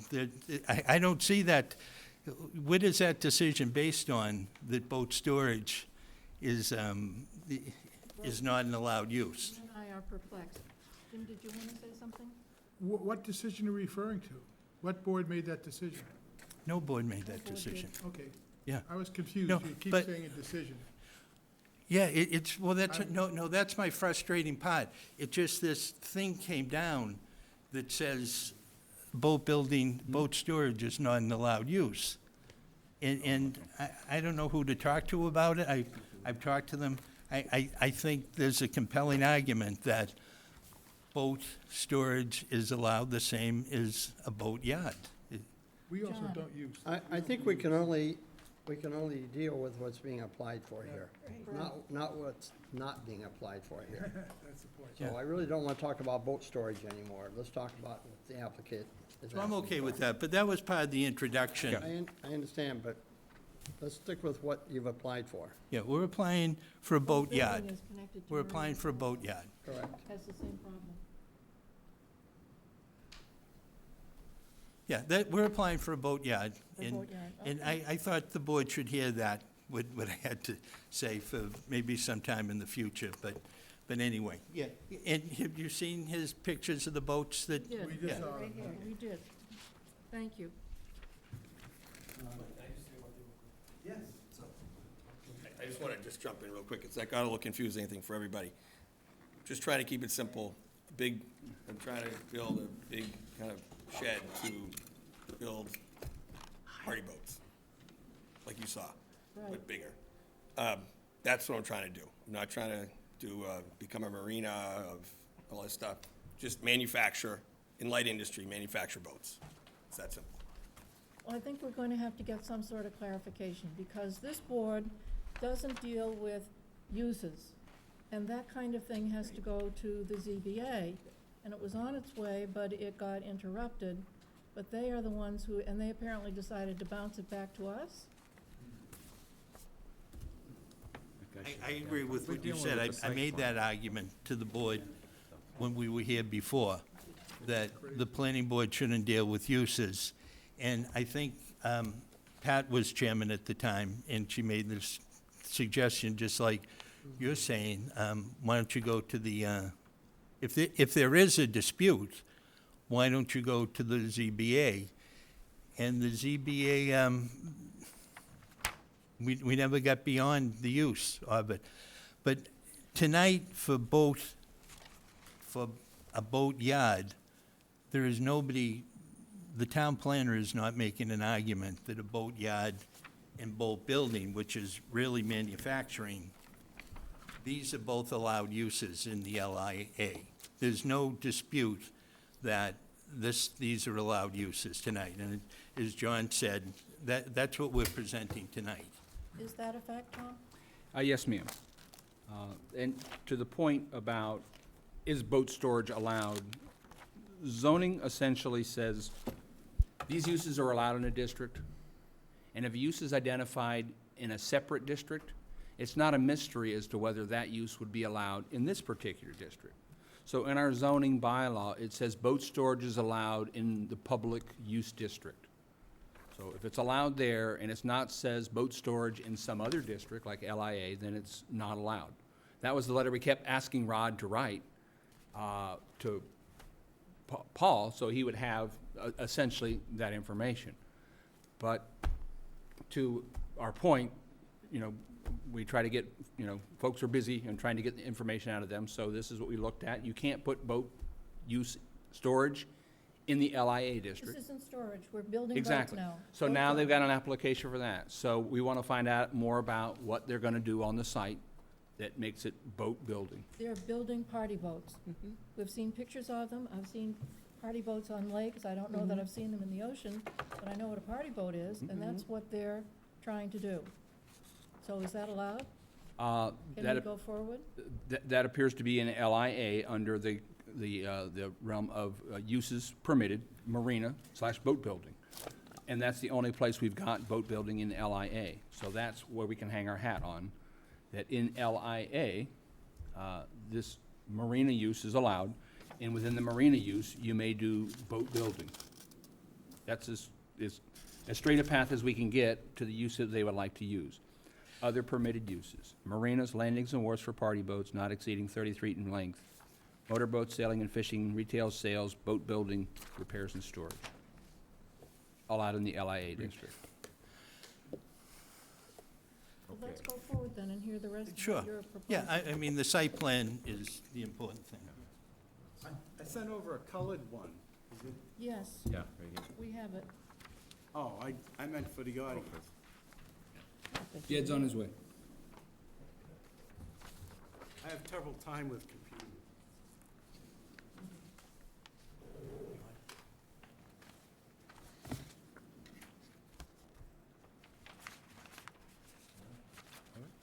Yes, there we go. The first thing is, the previous slide showed that this is a portion of a major parcel. And what this is that this is I'm going to outline in the area that is the area of a lease.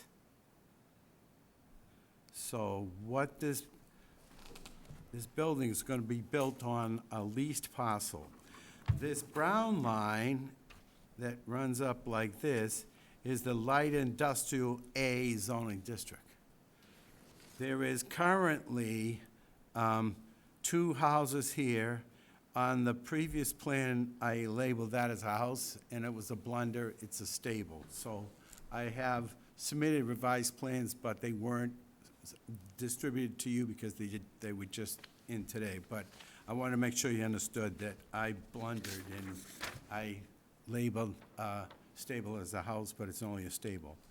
So this site is, there's an existing paved driveway that comes to here, then there's a paved parking lot, and if you go out here, there's cars that are for sale here. If you go over here, there's all kinds of boats stored over in this area, and there is basically, there is a existing, there's 2 existing buildings here. One is Rocky's Gym, and the other one's a used car dealership. So this is, what I've done here is color where the proposed building is. The proposed building is 9,960 square feet. We've applied to the Zoning Board of Appeals to put in an alternate surface of gravel. So what I would now show you is we have extended the pavement up like this to get into the site, and then there's a paved pad in front of the building, in between the garage bays.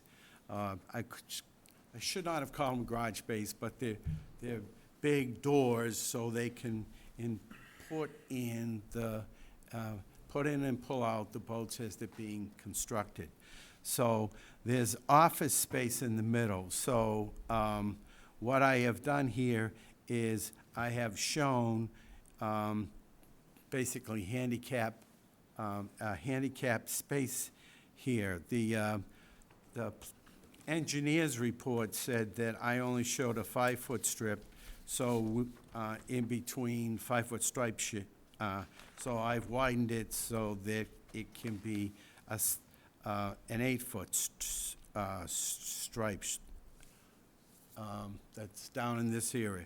So what this is the paved pad that is right in this area. Now, the system is going to, as I said, we have 37 parking spaces. We also, since this has these places where manufacturing can take place, and there are sloped surfaces like, like any industrial site, we have showing that there's a holding tank to catch any liquid that comes out of the area. We also show a Title V system. Now, we have shown previously that a fire engine can drive around this area. As far as the surface is concerned, this lies next to Bourne's River, next to a cranberry bog.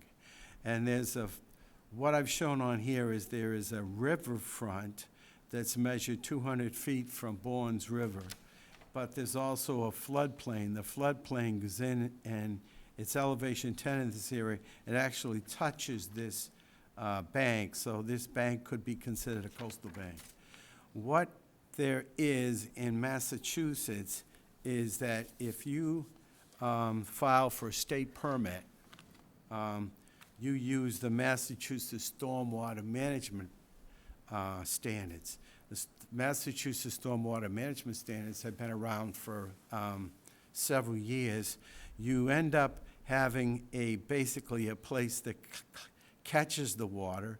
Then in the area that catches the water, you provide for the water to sit, and it actually will, the silt will drop out. And then there is a detention basin.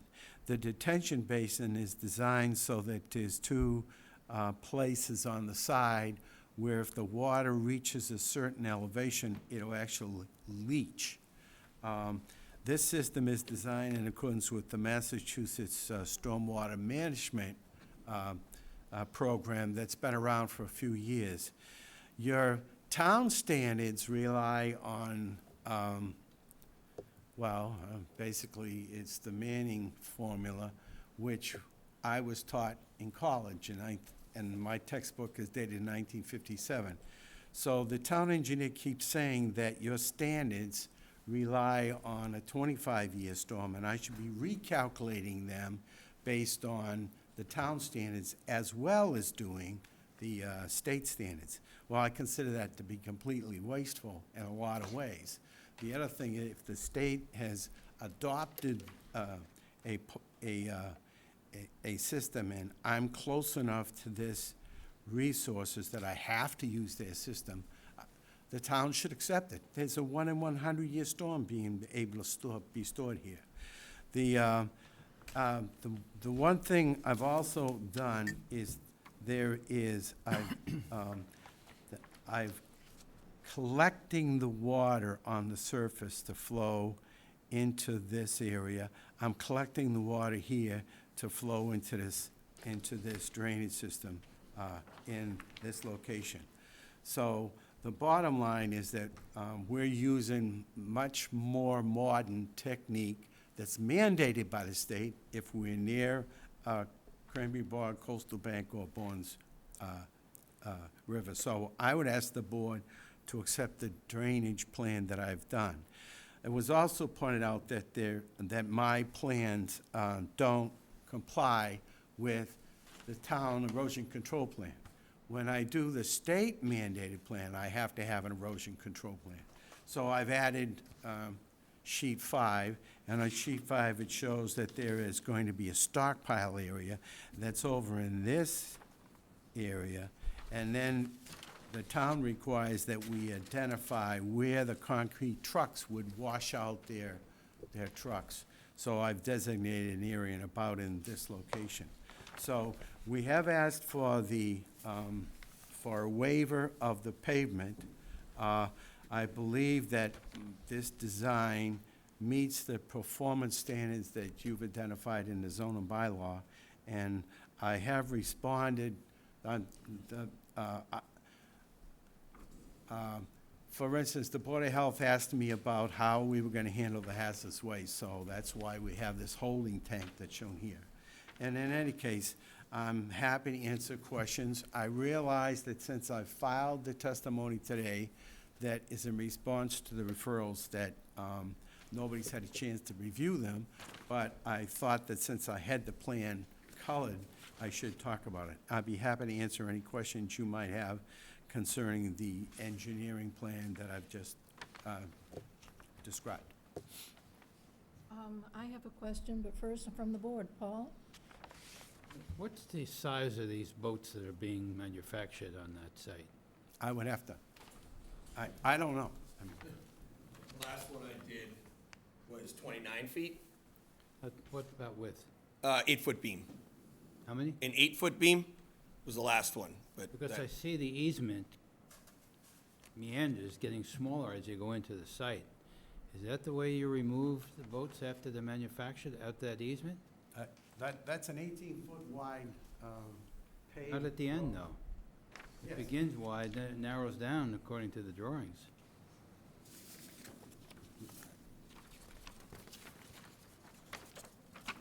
I'd be,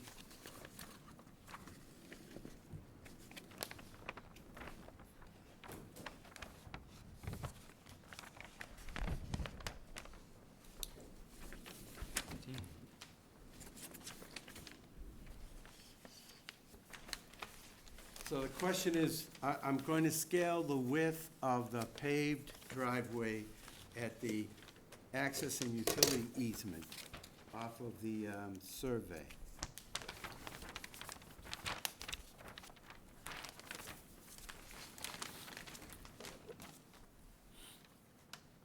And basically, just northeast of the water meters, there's 2 water meters, I'm scaling 18-foot wide pavement. So for the benefit of the audience, what I just did is I scaled from the drawing. The width. end of the easement is 18 feet wide. Right there is the 18 feet. Thank you. Pat? Yeah. Is that currently paved? Yes, the pavement goes all the way out to here, and then there's a paved parking lot in the back here. What kind of pavement is that? I drove that today, and it didn't seem paved. I'd be happy to, I will look at it and give you an opinion. Because I about- drove Get it, out and I touch didn't it. get out, I mean, I didn't get out now, but I got out when this was put before us before, and it was definitely not paved at that point. I will And kind of clarify. rutted. We've already know we're gonna continue the hearing, so I will Yeah. clarify the quality of the surface here.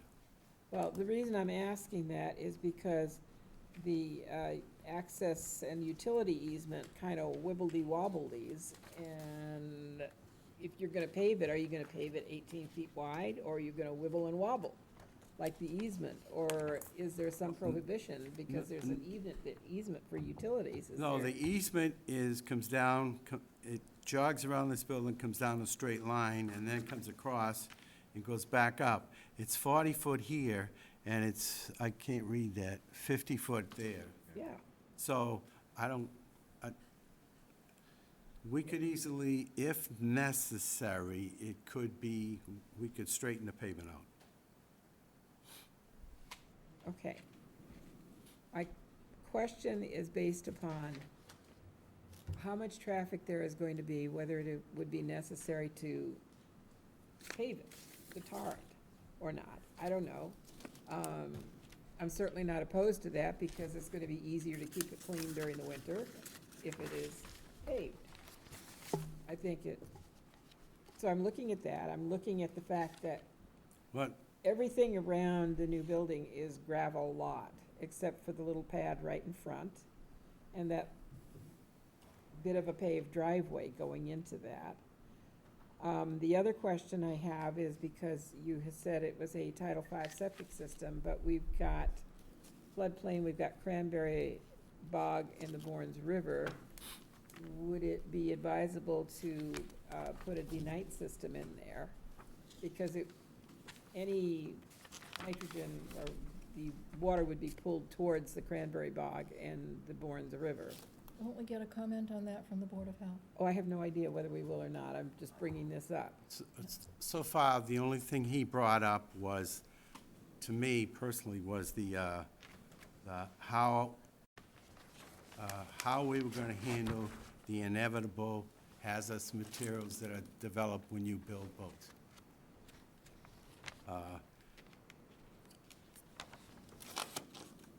When I look at this, I'm not sure that,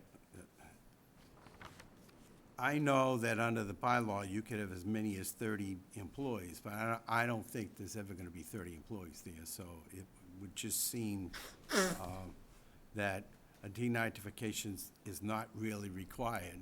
And I would remind you that I built the first denitrifying septic system in Massachusetts history.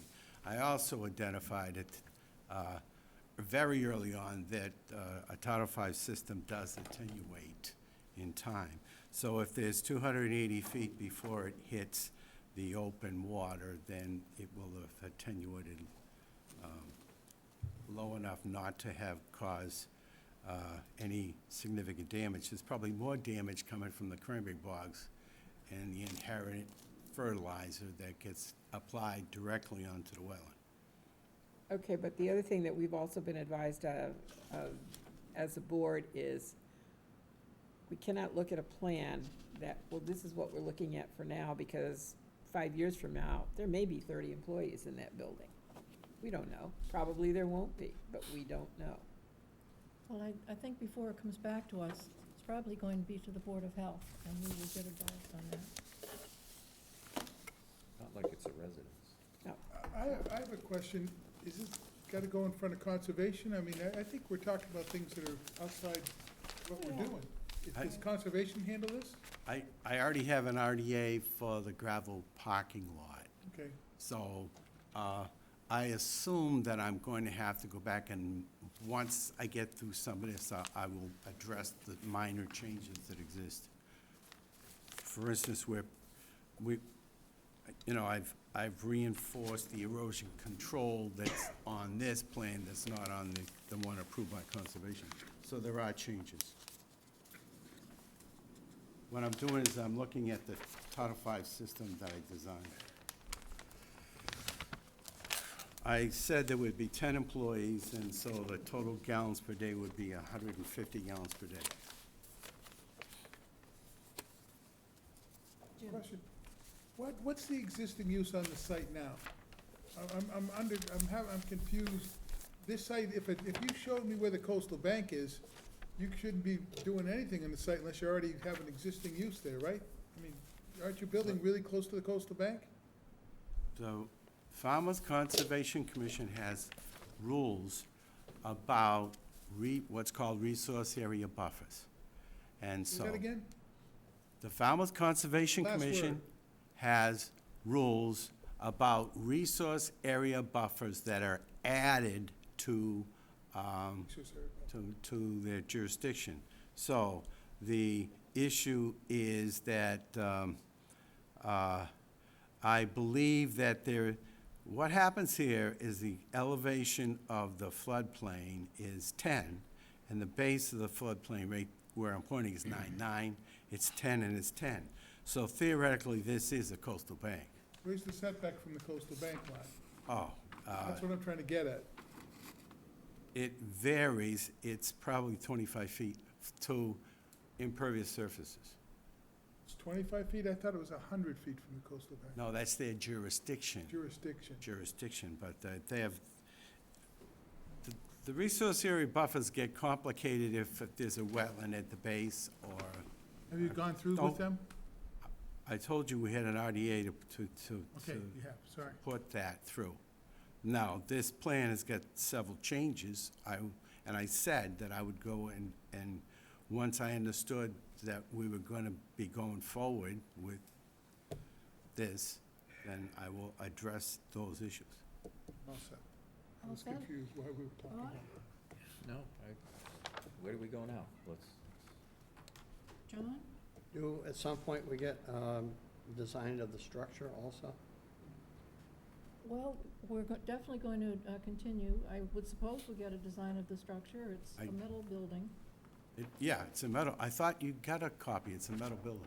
No, we didn't. We got only a site plan, but nothing about the building itself, really. All right, we'll get you a copy of the metal building. Thank you.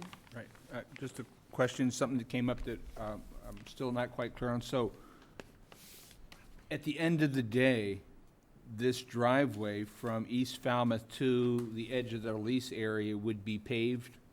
Because I see proposed edge of pavement at the top of this, at that sort of S sort of curve at the top, but it's unclear if the entire driveway gets paved all the way to the road. This area that's right here is proposed paved. Yep. Then from here to here, I describe it as paved, and one of the planning board members has challenged me, so I will go out and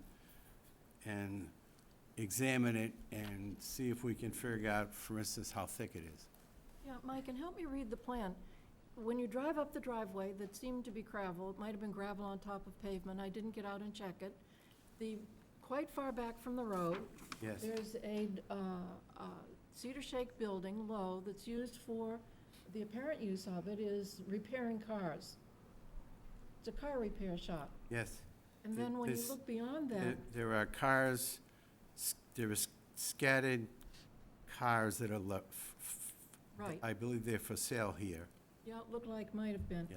And beyond that, there are a lot of trailers for boats and trailers There's a with whole boats bunch of, on them.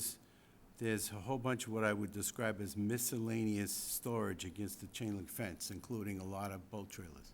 Right in and some there, other so stuff that's in the white part. Yes. So the only part you're interested in, or your client is interested in, you have shaded in gray that is in that sort of rough gravel surface now. But what I've described to you is there's going to be a lease that goes, I'm going to trace the line of the lease. That's the lease. Yeah, I'm sorry, it comes down here. So what does that little funny pavement thing do up at the end of the driveway? Just, do you This? think you're putting in enough pavement to get people onto the? Yes, I was trying to get enough, I was trying to make it clear where how the people should enter into the site. Into the boat, yeah, okay. Because I was thinking about if a stranger came, we want to guide him towards the parking spaces. And so that's why I did the little S shape, shall we say. Okay, thank you. Any other questions? Be happy to answer questions. I waited so long. You did. The computer died, so we lost Pam. Oh, we've lost Pam because I'm not sure what she's thinking. Likely because the power cord is not here, and likely Pam's watching this on TV but not communicating with us because my computer's dead. She's gone. Oh, if you're streaming it on TV, Pam, and you have a question, call it in. This is new to us. We'll have to This is absolutely our first remote We'll meeting. go to bed. Yeah. We were, I think we're going to continue this. Could we have Yes. a motion to continue? Well, it's site plan review, so we don't need to. We We just don't need continue to, So, Mike, we got the ability to make clarifications in revised plans and be back here in 2 weeks? Yes. I filed a written response to the town engineer, but I didn't get it done till today because we're so busy. And I also filed it simultaneously with the Board of Appeals because we've applied so that we don't have to pave this entire parking lot. So there is this pending special permit application for that. And I assume that I can easily get you the answer on what that surface is in the next week. So So we should be fine to be back here in 2 weeks with On the plans 28th. revised, questions answered. Is that, okay. I believe I answered all the engineer's questions, but that's up to him to decide, not me. Yep, Dan. So we're Okay. continuing to September 28th. So we'll see you on the 28th. Thank you. Thank you. Next up, the applicant.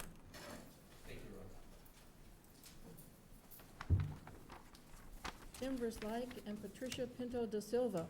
Preliminary plan application to create a two-lot subdivision located at 190 Firetown Road. Notice. What is this? Notice? Yeah. Yeah, please. A public meeting notice for this hearing was published on 8/27/21, and 4 abutters were notified by regular mail. Thank you. Tom, do you want to introduce the project? All righty, so we have a preliminary plan here for Fire Tower Road. So the idea of subdivisions is to create access, to create safe and convenient access for travel. And what we have here is a preliminary plan that doesn't necessarily create access to the property. It sort of makes the access better going across the property. So I don't know quite how it butts up with subdivision approval of trying to create access to a lot if you don't have the ability to make that access from Blacksmith Shop Road, that 1,300 and some odd feet to the edge of the property, or the 7/10 of a mile from the backside from Brick Kiln, thank you. So we've got a request for a preliminary plan, but I don't know how you create subdivision plans without creating access to the right-of-way, to the access property. And with that, we'll turn it back to you. Okay, thank you. For the record, my name is Tom Bunker with BSS Design. Tim and Patricia are in the audience here.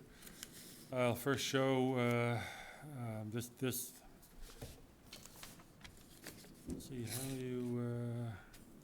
There you go. Of course, at this size, it's kind of hard to see it, but Fire Tower Road does go from. There's Blacksmith Shop Road up at the north end, and goes through the fire tower, after which it is named, is in this location on a public piece of land. It's a town piece of land. This is, conservation land over here, some other public land. There is a, in this McKenna Ridge Road, the Peterson subdivision, Old Campus Drive, there is a, it's paved up to this location here, and there's a gate there that's for emergency access, and apparently there's some widening in this location, and then it does come down. This is Brick Kiln Road down at the south end. The property we're talking about is here, that's highlighted in yellow. As you can see, it's bisected by the road. It's up on a hill, but not as high of a hill as the fire tower itself.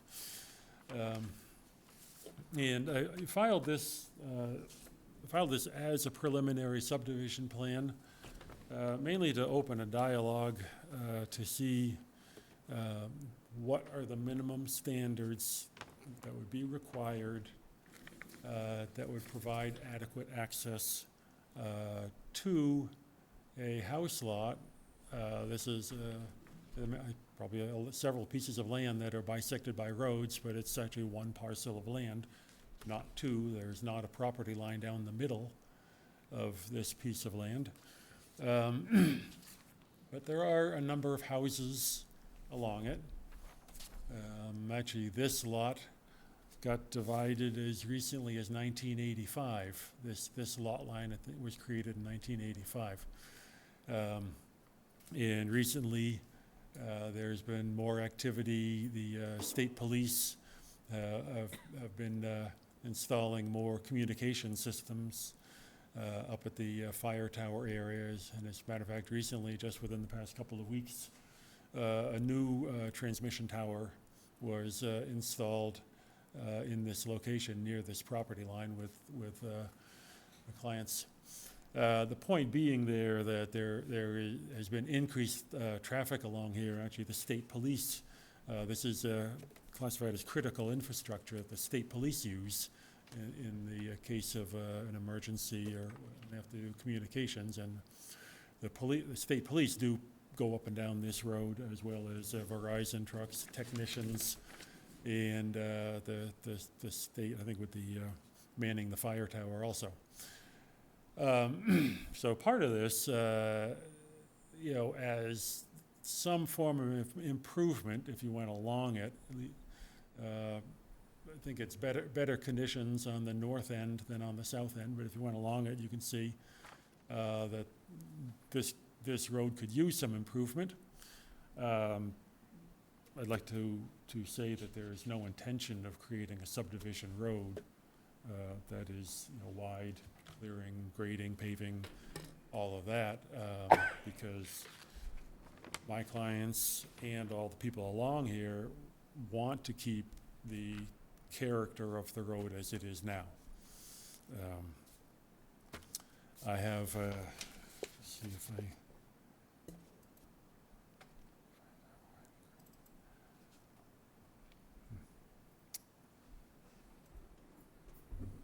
I have a few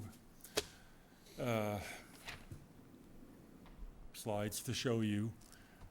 This piece of land is up at the very north end at Blacksmith Shop Road, and I've just highlighted the green. This is a roughly 22-foot wide widening with parcels dedicated to future widening of Fire Tower Road. Next piece down, again on the same west side of the road, there's these parcels. This line here is basically a 22-foot widening on one side of the road for future widening or future road improvements, I should say. And that I can show you. The first one was there's a dedicated land toward widening here, dedicated land toward widening from here down to here on those first two I showed you. On the other side of the road, when this land was divided, each one of these, this is an area of widening here, area of widening here, and I think this other one also has an area of widening here. So it's not public. I think I mislabeled that. I can't tell that it's public. It's classified as by the town as private, but my clients do have rights across the road and various other. I think that enough people have been driving up and down there where if somebody wanted to make a case, they possibly could. But we're not intending to do anything like that. Again, I'm just showing you this, that since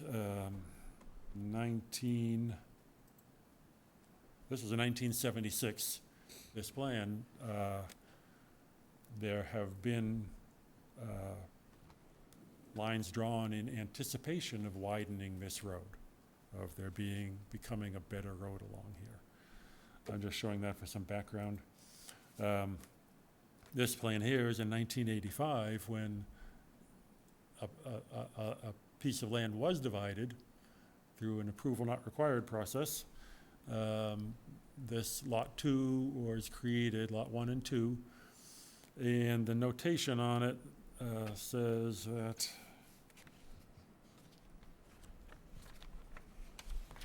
zoom in a little bit here.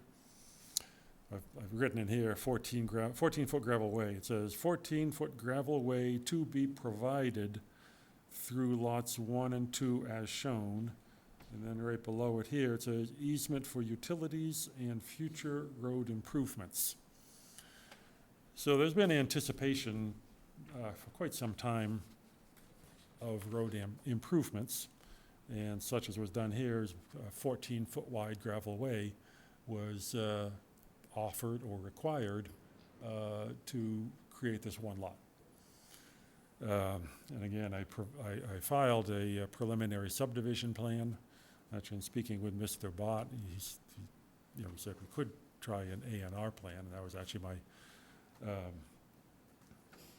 sort of my intention to begin with, but filing a preliminary subdivision plan as a way to open the discussion to see what the minimum requirements would be. I was hoping there'd be some referrals for this to see what the minimum requirements would be, so that this piece of land could be divided or called, so that it could be called 2 lots.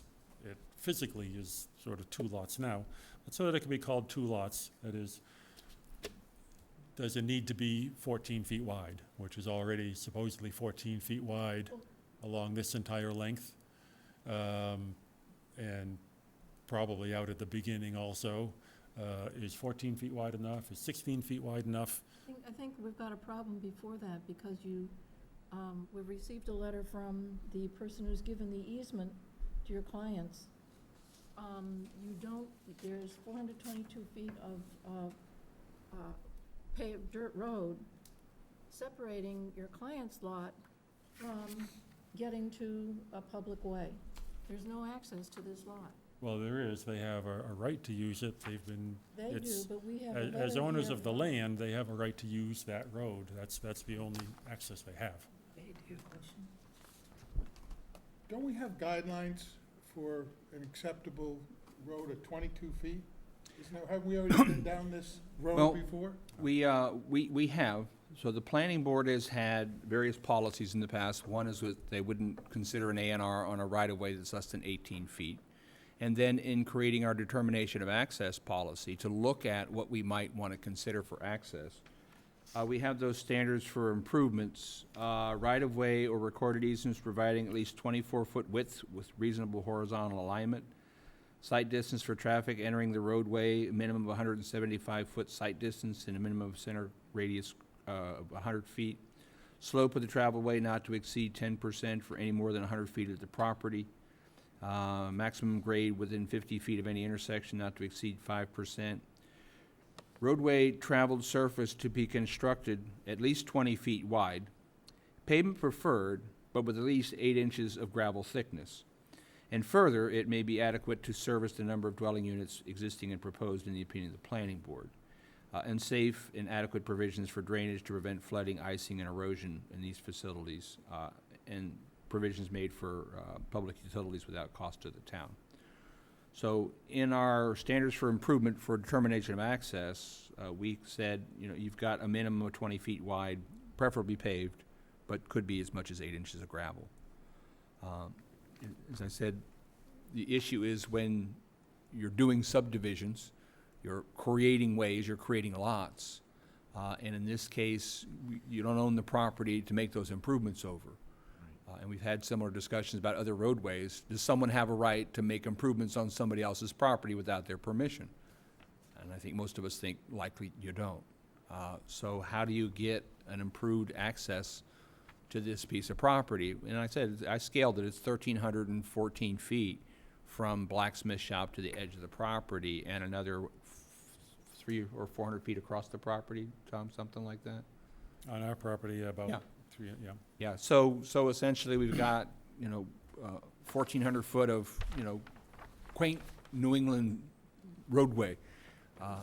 Is it clear that it's only a 14-foot right-of-way and our policy's 20? I mean, is that what I'm hearing? Well, the plans that we've got for this call Fire Tower Road an 11-foot wide road, I think is what was shown on the plans. Yes. As far as the right-of-way goes, and this is one of those things where the road has existed that there's not actually a laid-out right-of-way. There's sort of a path of travel that goes over other people's properties. That's why I think some of the things we've seen call it an undefined roadway. But it's identified in the database for the town as a private way. But once again, with these old paths like this, there's no actual layout for the road. Even if there were, we've received a correspondence from the owner of that land that separates your client from a public way, and I'd like to read that letter. He's saying, below is my brief comment on the Verslake 190 Fire Tower preliminary plan scheduled at the planning board meeting today. I own, he says, 3.4 acres at 219 Fire Tower Road that abuts the applicant's 190 Fire Tower Road property. The Fire Tower Road passes through my property for approximately 422 feet. The applicant has an easement from me only to pass on the existing 10-foot dirt road. I like the rural road on my land, and I am against widening the road. Signed, Richard Limeburner. So he's not likely to cooperate with making any improvement to that road. So that would Well, make access to the lot impossible. that could be, I know that they said they hadn't had the opportunity to speak with Mr. Limeburner. I don't know how they had attempted to, but Well, I guess now at times they have had conversations with Mr. Limeburner, which seem to signify the opposite of that he would, and they will talk to him. And it's true that if, there's no argument that if he won't allow it to be widened, then they can't do it. But if they talk to him and then they say, he says that they can do some widening, and this would only be minimal, and I know that, 22 feet is the standard for creating a new subdivision road, but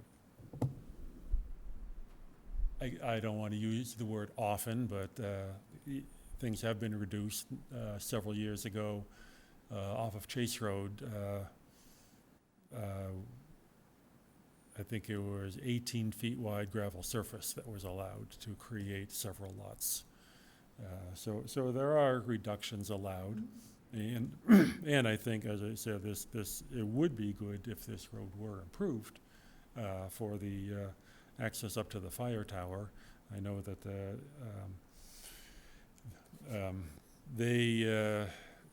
my clients and the other abutters there, spend a good amount of their money periodically on maintenance, and at times the town has helped them also. And at a certain point, it'd be good to make a better surface, but still not paved, because nobody wants a paved road.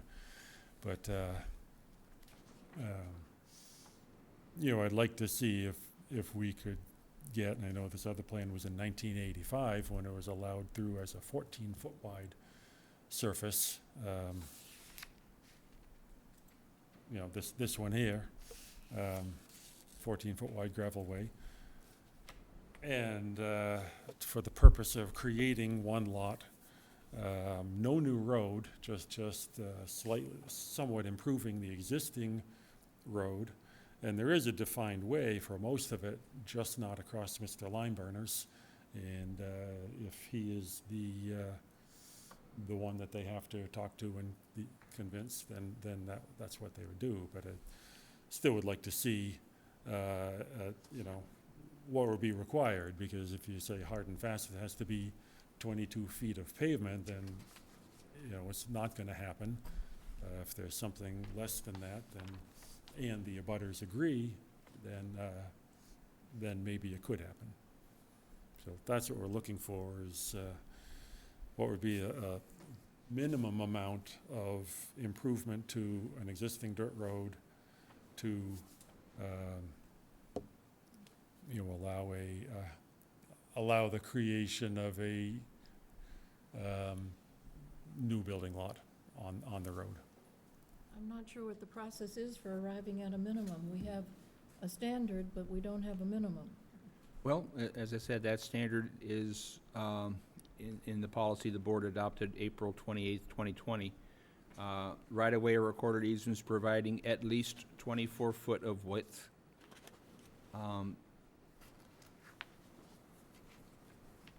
roadway travel surface should be constructed at least 20 feet wide, pavement preferred, but with at least 8 inches of gravel. So where we've got at least, those seem to me like the least number we're looking for. Those are the minimums. So maybe if you take those numbers back to your client and their neighbor and have a conversation.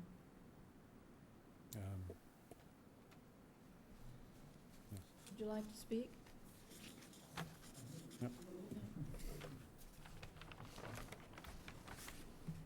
Good evening, ma'am.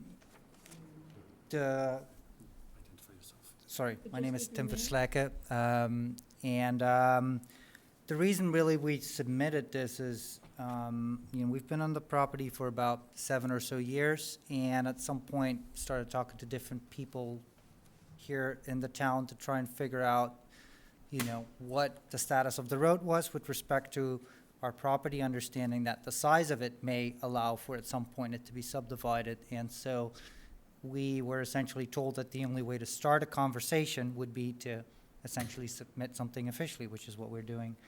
And so I guess, I'm by no means an expert of bylaws, but as I hear the conversation, it appears that this road has served use of the 4 houses there over the years, and the only use that has really changed is, during our time there, is a lot more use since the fire tower has become critical infrastructure. So there's been more use of that road, and that has not led to any changes to the road that have impacted us beyond the fact that we're maintaining the road at our cost. And so that's why, rather than trying to figure out, what approval do I need from everyone, I wanted to just try and see if we could get an answer to, does a potential additional lot, is that the trigger for making updates to the road, but changes to the use of the fire tower is not? And so we're just trying to figure out, is that one additional house, is that the trigger for upgrades to a road that has otherwise served pretty much the same number of houses? And if that is the trigger, what would be the minimum requirements? And if we know that, then we can talk to people, this is what it appears to be the trigger in town, and this is what appears to be needed. And so I think that's how I saw the process, quite simply, and so that's why we came here today. Well, I think you've discovered your answer. Right. So-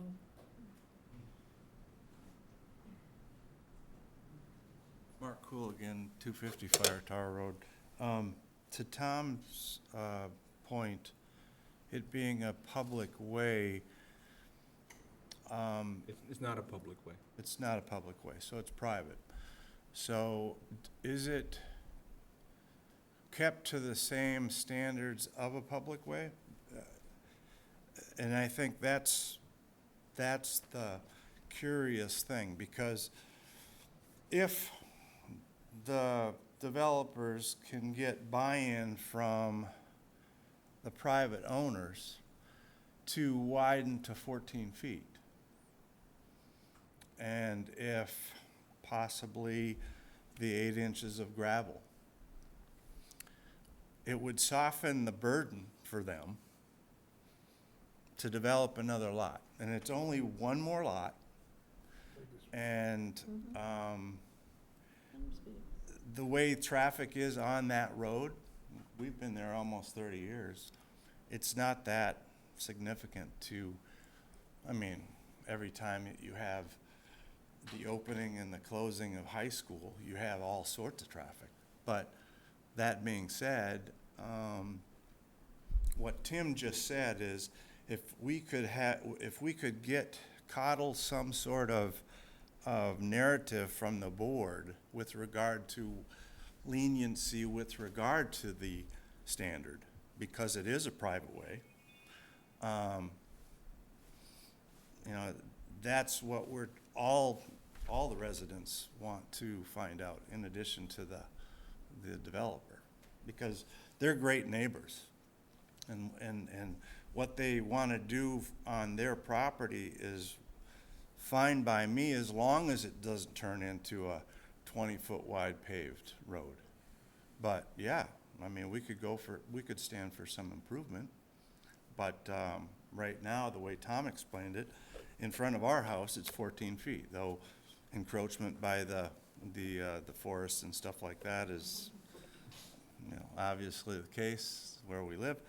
But that being said, if 14 feet were to be extended, Mr. Linebrunner might be, take the buy-in for 14 feet as long as it stays gravel. We're willing to work with them, work with the board, but we need guidance, is basically what we're saying, so. I think that we've given you the guidance that we have available to us. And With regard to the width, which, well, but that's your standard, your guidance is going by a public way. This is not a No, public. No, it isn't. You really need to look at it. This is very similar to Lewis Neck. You should do some research. We've been down this road before. So to speak. Okay. Well, the other problem is public safety. I don't see how we could permit something that a fire truck couldn't get up or down, or whatever. Make it done right now. Interesting, because they stopped on our street and refused to go down the hill when a tree was burning. Because trees were overhanging, they couldn't safely get down there, and you were just describing how the trees have encroached, so Right. it's a public safety issue too. And what we're proposing, I would say, is improving the public safety. And there would be one more house, but making it a little bit wider and a little bit less steep in some areas and a little bit of drainage in some areas would improve the public safety, not decrease the public safety. I think that one right, house. we can invent a different answer for you. Mhm. That's not something we can do. So we've already given you the answers that we have, and I think that the advice to do some research would be a good thing. Look at Lewis Neck Road, look at some other examples, and talk to your neighbor and see. Well, we could talk to the neighbor. I guess one thing is there, and you wanna speak? I was just gonna say, I mean, often there, I mean, is there, other than just, certainly not that I don't believe there are some standards, but standards can sometimes, there are waivers and variances and things like that. At the subdivision plan, there's a waiver of street trees requested and things like that. So, I don't want to say rules are meant to be broken, but sometimes standards are meant to be waived at times. So I just wonder, is there a procedure for getting more in-depth on this, or is that just it? Well, I'll say that, if I may, Madam Chair, we took a few months, we've had this determination of access thing for decades, except nothing was ever written down. It was just the thing they did. So we worked with engineering, we worked with the fire department, we came up with what's that minimum that we would like to see. And we brought that minimum to the board, and the board said, well, that minimum seems like a bunch. Can we get that minimum down a little more? So we took that minimum that some of the board members thought was a bunch and got it down to a little smaller, which is exactly those numbers that we just talked about. So that at least is not pulled out of a hat. It was sort of a discussion amongst the people who do engineering and do fire and things like that, and bring to the board, what do you want to do without having to have someone build essentially a paved road through the woods. And there are places where the answer is, well, there's really nothing you can do. It's just a lovely lot. Near maybe a noisy fire tower at the beginning and ending of school, I can imagine. But at some point, it's just like, well, we have this great lot, and that's what we have. Now, if you can work through with the neighbors and look at these standards, and I'll be happy to send them over to you and see if you can get to that point, then I think you're in pretty good shape. But my impression is that in order to make some improvements, you have a right to pass over that road, but you don't have a right to make improvements on somebody else's property. And without sort of permission from those folks and a standard that sort of approaches what we've got, those at least 20 24-foot wide roadways and those at least 20-foot of pavements, preferably paved, but perhaps gravel. You know, we got to get to that number. So it may be that you walk down the street and you go, here's what the planning board's going to require us to have to get to this thing. And how does that work? And how do those numbers work? Do those numbers work? Can everybody pony up that kind of money to do what they're going to do and still get what they like out of creating an additional lot? And I imagine that lot's going to be awesome. You know, it's got green space around it, it's quiet out there, but you still got to get to that standard because it gets back to what is the role of the planning board in subdivision control, and it gets back to what I read before. For the protection and safety, convenience, and welfare of the inhabitants of the towns by regulating the layout and construction of ways and subdivisions, providing access to those lots.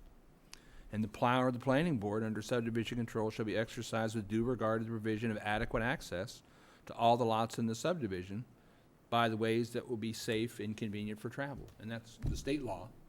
So that's the planning board's charge to make sure that that's safe, convenient for travel. I think Mr. Leary, Bob, has something else to say. Tom, about how many lots line this road? I mean, how many other pieces of property are there? Are there 10 lots? Along 20? the road here, it's, well, on the north end,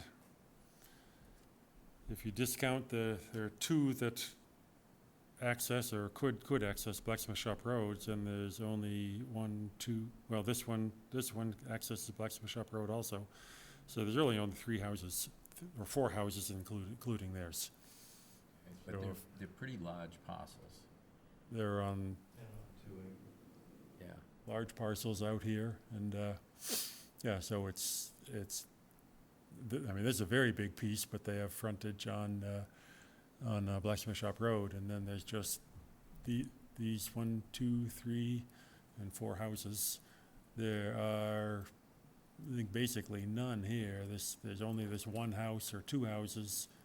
The road passes through these lots, but the lots have frontage on Brick Hill. See, the problem we had with Lewis Neck is we allowed for 1 lot, and then that caused a cascade of other lots further down that we would not have approved had we known that was going to happen. So in order to prevent that same thing from happening, we would require a 22-foot wide right-of-way through there so that in the future, if people want to subdivide their lots, we don't run into that same problem that we had with Lewis Neck. It's all conservation land. Hi, Tom, how are you? Annie Hartcool, 250 Fire Tower. I will tell you that our neighbor who owns, is there some way to show you? Oh, this is very clever. Okay, so our neighbor who lives here on this lot had come before you about 10 years ago to do a 2-parcel subdivision of her land and was denied opportunity to that because of the widening of the road that was not allowed. None of the neighbors supported that. So I can guarantee you that if we got permission to widen this road, this lot would absolutely be the next thing in front of you.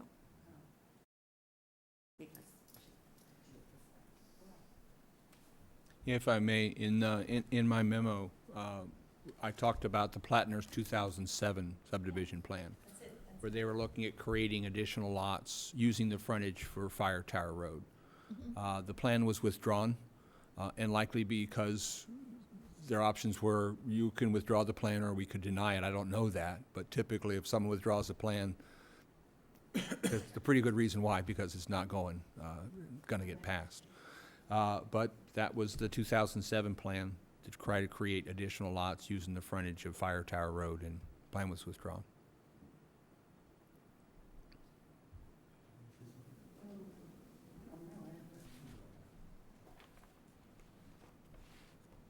Hi, I'm Patricia Pinto de Silva, 190 Fire Tower Road.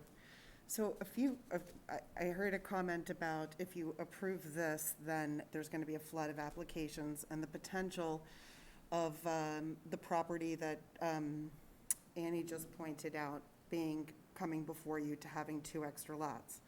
If you look at the entire length of Fire Tower Road, you would be talking about 3 lots south of the fire tower going to blacksmith shop. So I don't know if that's a flood, but to me, that's 3 possible. I don't know that there's any, I mean, I don't know, maybe it'll happen, I guess. The other thing is about the idea of making this road 22 feet wide because that's the way it has to be and that's the standard. It seems to conflict with other objectives of this board about maintaining the beauty and access and character of the town that we live in. If you've driven on Service Road, you will see that it is a massively wide road going through a forested area. What the board is suggesting that we would need to do to build on this road would be to create another service road right next to Service Road, thereby boxing in Collins Woodlot and all of that conservation area, creating sort of restricting biodiversity pathways and corridors. I mean, this is an incredibly special place we're talking about. It is unique, and there are a number of lots that are possible. But it sounds like you're looking at what the standard is without looking at really what the characteristic of this place is as a jewel and a gem in the town that we live in. And while I understand it seems like we're restricted in some way, it feels like, I hope you have more latitude to think about the actual context in which we're talking about. I really suggest you look at Lewis Neck and see what happened, and you'll get what we're saying. The unintended consequences. You really need to see what happened, 'Cause and know you understand where we're coming from. We agree with you, but you gotta see the other side of the coin. you could take any one of those But what if lots. we could get the other side of the coin? Please do some research. I will, I'm a researcher, and I will do some research. But the other side of the coin is what if we did get everyone to approve, and now we have a 22-foot road? Is that better? Is that a better outcome? Under the state law for what is a subdivision and the board's responsibility, yes. Yeah, I see there's numerous Unfortunately. conflicting goals. But Do your homework and what we're saying, you'll learn something. thank you.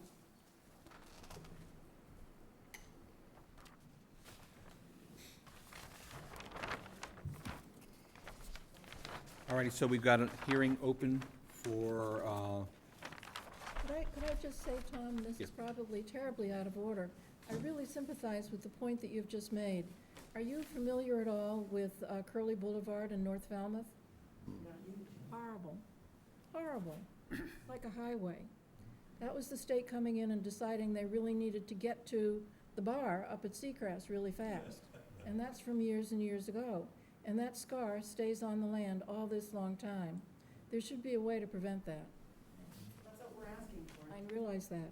I thought it did say in the bylaw that it can take into account the characteristics and the natural resources that are present.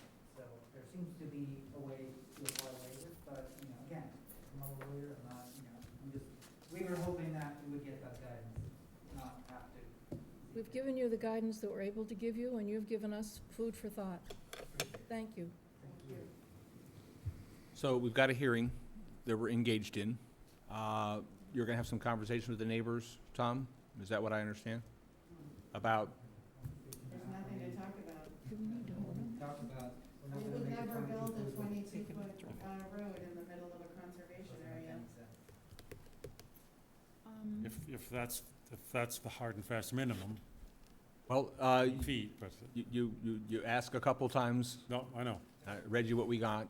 You might I'll want to say, just withdraw. seeing that's the hard and fast minimum, I mean, then yeah, they're, Right, so they don't need to do I that? don't think they need to withdraw. I don't know, Tom, do they have to Oh. withdraw if it's a preliminary plan? Yeah, we have 45 days to deal with a preliminary plan. So they can withdraw their application. We can come back in 2 weeks and vote it and say there's not adequate access for the development. A lot of people, for whatever reason, don't like to have a negative decision about a piece of property. It doesn't create, there's no, as Tom pointed out, the preliminary plan is to start that conversation. So it doesn't have the rule of law. Nobody's going to approve a preliminary plan and build on it. They have to go to the next step for a definitive plan. So, but we've got 45 days to deal with it, or it becomes constructively approved. So the applicant can withdraw it, or we can come back in 2 weeks and write a decision that says the planning board will require 22 foot of access and all those sort of things, and put down all the things that go into a denial. Because the thing about Massachusetts is you can't deny a subdivision plan. You make requirements for the developer to do something, and when the developer does those things, they come back and get their plan approved. If you say to the developer, I need, 20 foot of road, I need 16 feet of dirt, and they come back with 20 feet of road and 16 feet of dirt, and you say, oh, no, now I want, some cherries over here. That's called cherry picking. And the judge throws out your second decision. So when you deny or approve a subdivision plan, you deny it or approve it with those conditions, expecting that if someone meets those conditions, they're allowed to come back and build their subdivision. So if we go forward with doing a decision on this, that decision will list all the reasons why this lot doesn't meet subdivision control. So we'll see them again on September 28th, and you'll have conversation in between Sure. then as to what they're going to Yep. do. There may not be time in 2 weeks to get to where they need to go. So would they be better off withdrawing, and then they have whatever time they need to come back again? No, they're shaking their heads. We'd never build a 22-foot Right. road in the middle of the forest in this Right. beautiful town that we live in. It just, we're not here for the money, we're here, it's just, there's other things in the balance. Okay, so then you would request to the planning office that to withdraw your application, and then we will vote to approve your withdrawal on September 28th. That's the simplest thing. That's the final. Yes? Yeah, okay. Sadly, it's the only way to preserve it.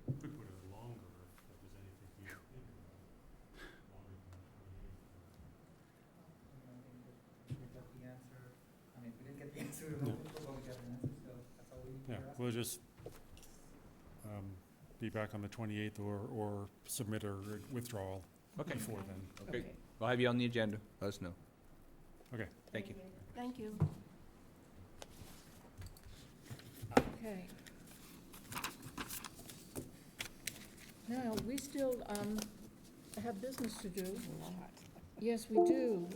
We have public hearings on things that we want to send to town meeting in November. Does it count as a public hearing when no one is here? Yes. Because people are in the TV Yeah. audience. Okay, well, Would you like to notice? Yeah, there are notices on yes, this first please. one. Oh, but you've got to read it. Public meeting notice Wait a for minute, this, Wait a minute, Paul, she's got to read what this one is. Change to section 300-11, procedure for review of subdivision regulations. Change notice to abutters from 100 feet to 300 feet for site plan review. You're on. Now, the notice. a public meeting notice for this hearing was published on 8/27/21 and 9/3/21. All righty, so the first thing we've got on our screen this evening is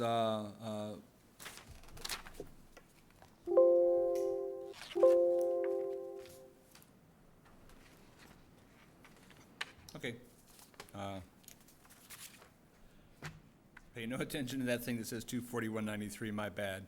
So we are on section 311, procedures for review. So there are two places in our bylaw that talks, or in the town code, that talks about a 100-foot notice for abutters for site plan review. One is in zoning, that has to go to town meeting, and one is in chapter 300, under special permits and site plan reviews, Article 2 site plan review, section 311 procedure. So that procedure says it's 300 foot for abutters. Right now it's 100 foot. So we're going to change that to make it consistent with what we put in Mr. Cod as far as that notification. And what we're gonna be changing and looking at in a slide in just a moment about changing the zoning bylaw. So this is a regulation, much like a subdivision regulation. It doesn't have to go to town meeting. The board has to have a hearing that we've advertised and noticed. And so at this point, this hearing is open to create that 100-foot to 300-foot change. That's as simple as this matter is. Excellent. Can we vote on that tonight, Tom? You certainly could. Okay. Shall we? Shall we do it now? Do we Okay. have a motion? I move that we accept the change to 300, section 300-11 procedure for review to change the 100-foot notice requirement to a 300-foot notice requirement. Second. All in favor? Aye. John? Aye. No, Aye. Pam's John? not with us, so we don't have to vote that way. I believe she's listening on television. She's probably listening, but she But you can't can't vote Okay, whatever. because she's not amongst us Sorry. right now, so Excuse me. it's Was- 6 out of wasn't a- 7. Do it, do it. Yeah, let's I'm just do sorry. it. John? Aye. Aye. Jim? Charlotte, yes? Aye. Aye. And an abstention. One abstention. Cameron? So, Can I just have a comment? I'm a little concerned about we're starting to talk in code. We're a public board, and we keep referring to Mr. Cod, or whatever it is. I think we're talking in jargon and code and making it impossible for people to understand, and I really think it's a mistake to go down that road. I agree with you. So I would like to stop that trend and say what it is so that people understand, and not talk in some secret code that I don't think is appropriate. We won't do it anymore. Really? so, You agree with me? I do. It's true, we are, and we It's, I shouldn't. think we were getting tired and sloppy, so thank you for the correction. so for the record, when we talk about code, town code has charter review, it has subdivisions, it has bylaws in it, it has wastewater treatment, it has all these different codes within town code. So part of the code of town code is what part is zoning, what part is subdivision regulations. So this is part of regulations on how we do site plan review, what those requirements are. Good. Thank you for that clarification. Can we move on now to the other articles? Yes, so Paul, you've got a hearing notice for the planning board articles as well. Negative. So the planning board has a duly advertised hearing for this evening for town meeting articles as well. And you'll notice here in Article X is to amend the zoning bylaws site plan review, Section 240-193 procedures. In Section B of that part of the town's zoning bylaw, it currently says exactly what it says in our procedures, that we notify abutters within 100 feet, and in this case, we'll be changing that notification for abutters to 300 feet. And this is consistent. This is in the zoning bylaw. This is in the zoning bylaw. We changed it in Section 300 of the town code, which are the procedures we do, the regulation. So we have to change it in Section 300, the regulation, by a hearing of the planning board for 240-193, because it's the zoning bylaw that has to go to town meeting. Thank you. Okay. So in this case, that change is the same as in our regulations, because we're making things consistent with our regulation, with our site plan review, and for the zoning, the planning board previously recommended for town meeting the mixed-use residential commercial overlay district, which has a 300-foot buffer in it for notice to abutters under site plan review. So because we've talked about the mixed-use residential commercial overlay district, this is the accompanying zoning to change 240-193, because we haven't had a hearing to talk about changing that.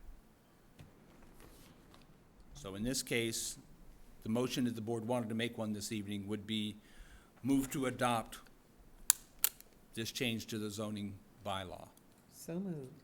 from 100 feet to 300 feet. Is there a second? So it's consistent with Second. regulations and the zoning for mixed-use residential commercial overlay But when district. it goes to the warrant, would you please change Mr. Cod? In the explanation. We can do that.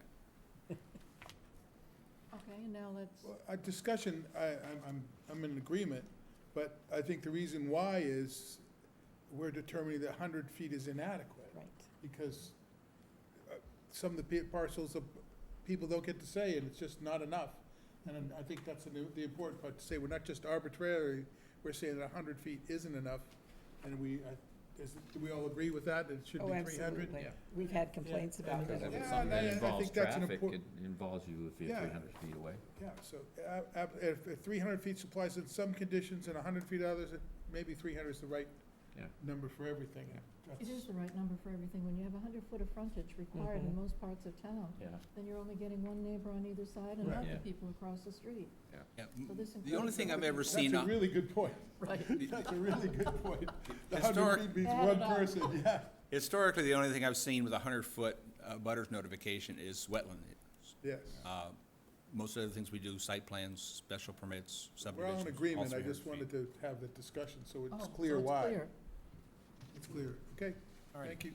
So we're gonna take the vote Okay, now? now we're going to vote. John? Aye. Bob? Aye. Aye. Jim? Charlotte, Aye. yes, aye. Aye. Pat? Paul? And Pam, an abstention. All righty. So within the zoning bylaw, the mixed-use residential commercial overlay district, there was a set of definitions when we first started having our hearings. And because we know through recodification that we're moving all those definitions to their own section, 213, those definitions that are appropriate for the mixed-use residential commercial overlay district have to be incorporated into our bylaw. So this is an article to amend 24113 definitions by adding all those definitions that were in the mixed-use residential commercial overlay district into the zoning bylaw. And amongst those that we previously discussed are affordable housing restrictions. Applicant will have that fixed so it says mixed-use residential commercial overlay district. As of right, eligible household, eligible location, mixed-use development, multifamily dwelling, permit granting authority, and three-quarter story. So those definitions pertain to the mixed-use residential and commercial overlay district. Definitions for all provisions of the zoning bylaw are in section 24013.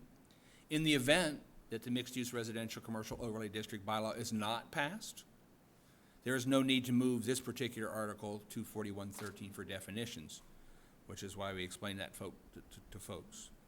Now, interestingly enough, mixed-use residential commercial overlay district requires just a majority vote because it's housing related. The definitions require only a majority vote because they're housing related. But the change to site plan, because it's a change for everything for site plan, will require a 2/3 vote. So it was worth clarifying. Yes. So these requires only majority vote. Site plan change, 2/3 vote. Okay, If we good. pass, if we don't pass mixed-use residential commercial overlay district, we don't move on Article 13, or 24013. Ready for a motion?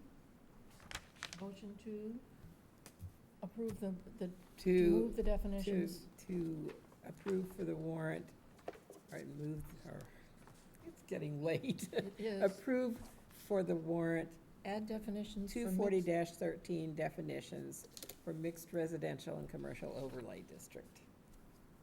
Second. John? Aye. Bob? Aye. Aye. Jim? Charlotte? Aye. Pat? Aye. Paul? Passed. Thank you. And Pam absent. So, One to go. we have one other article for town meeting regarding zoning, and that is the recodification.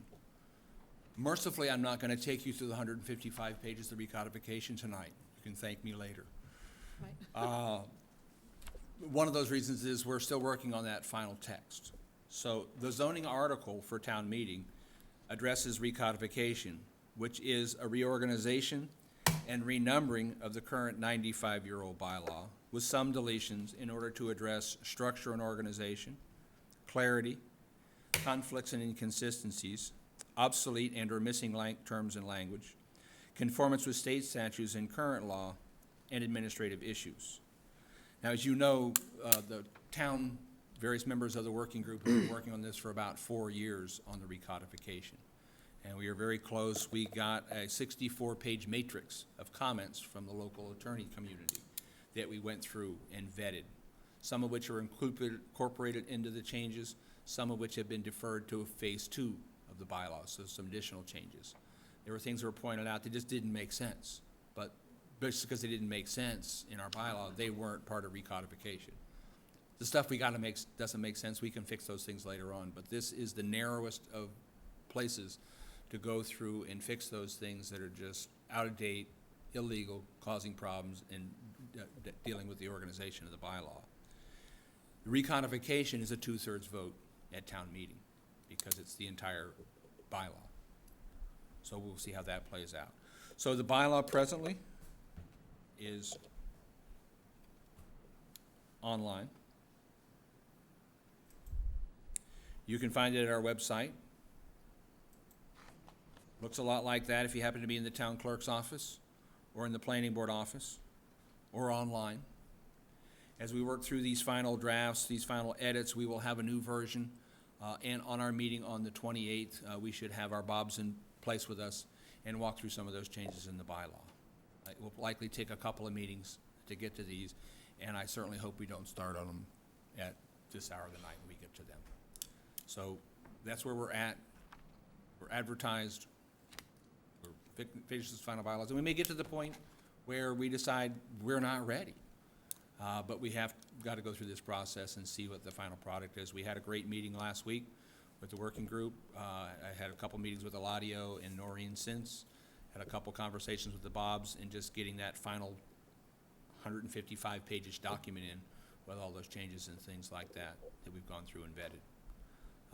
So with that, we want to keep this hearing open and continue it for 2 weeks. Okay. Do we need a motion to keep the meeting open, to continue this hearing? Oh, I move that we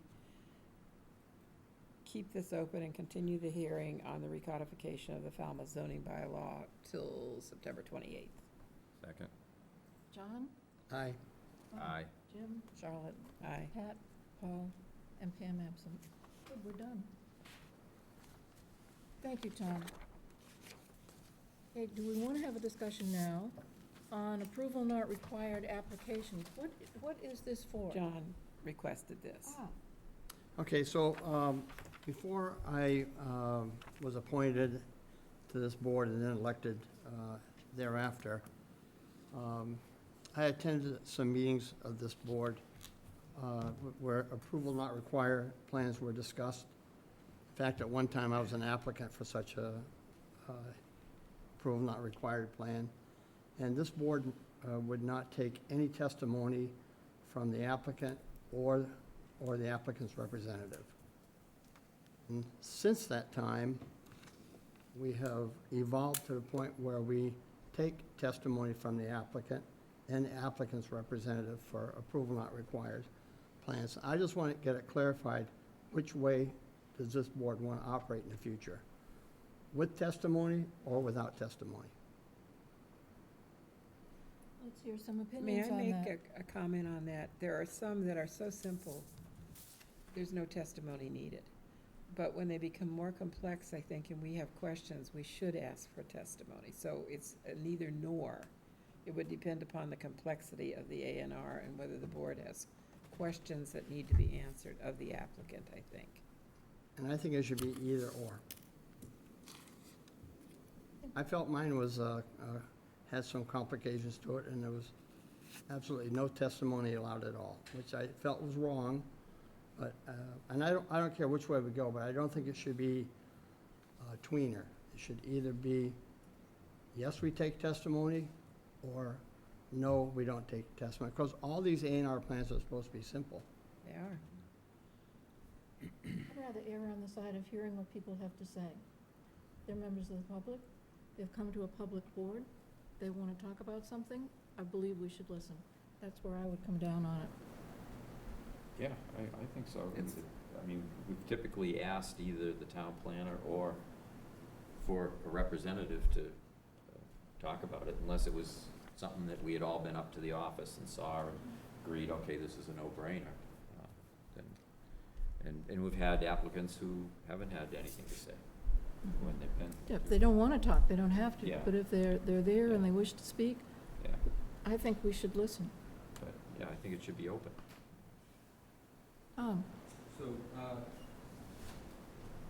So just to differentiate, tonight we had a couple of hearings for subdivisions. Mhm.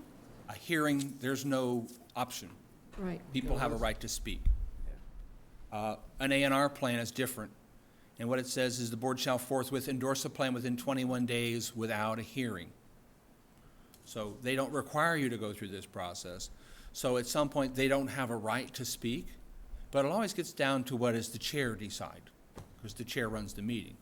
And the chair typically will take if someone puts up their hand up, we're a pretty collegial group. Somebody got a question, we answer the question.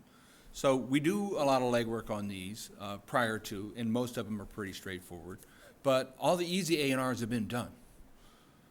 All the stuff that's out there now has just got something weird going on. And we look at them. And we go out and do site visits to let you guys know. And typically we handle them without much discussion. But it gets down to the fact that nobody has a right to speak at an A&R because we don't have a right to hold a hearing. But it's been my experience that, Well, that's your experience. I'm just asking, I don't care which way we go, but I personally don't feel it should be in between. We should either be willing to take testimony every time or not be willing to take testimony every time. So people know what to expect.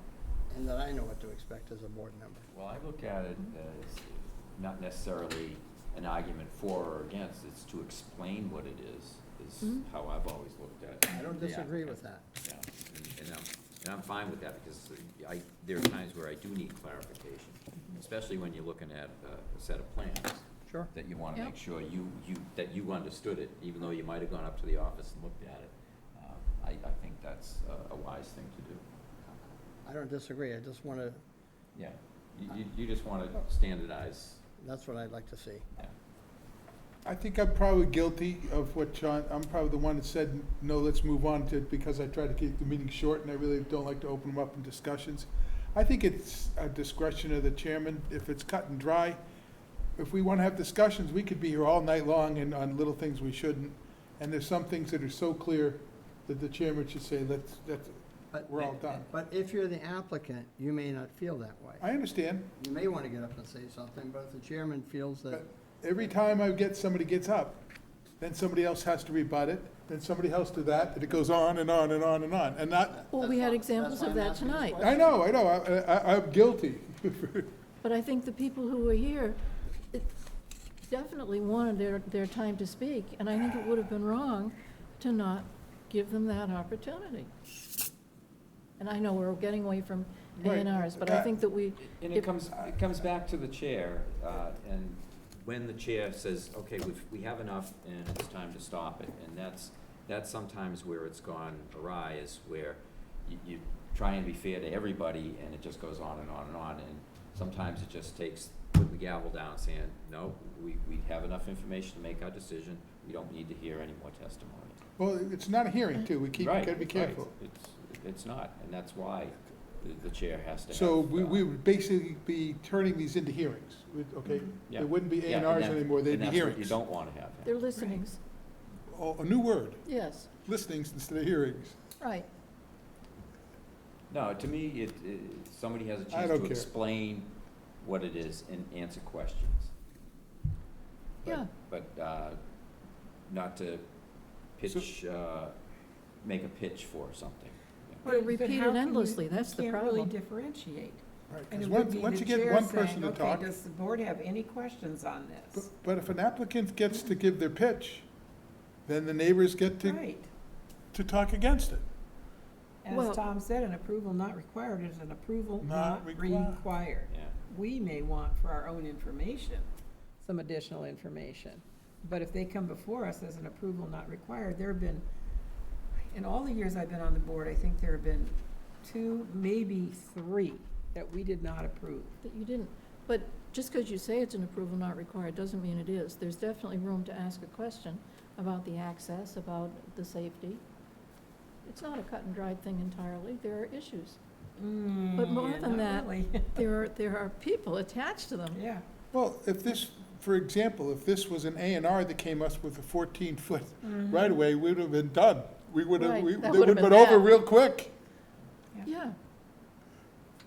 So if you want to make everything a hearing, I'm okay with that. We'll be spending more time here, but that's the majority of the board, I'm okay with it. I'd rather not make an A and R a hearing because it is an approval not required.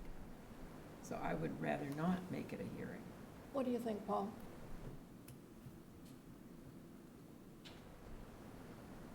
I think people have a right to speak, but you can't cut them off. Yes. You try to Well, cut yeah, people off. that means you agree it should be a hearing, instead of not approval not required. That means we're calling hearings from now on. That's really what we're talking Well, about. I think technically, and I'm the technical guy, I know you love that. A hearing is a thing that goes to the newspaper and has notice to the abutters. Right. Yeah. And people get a chance to speak. Right.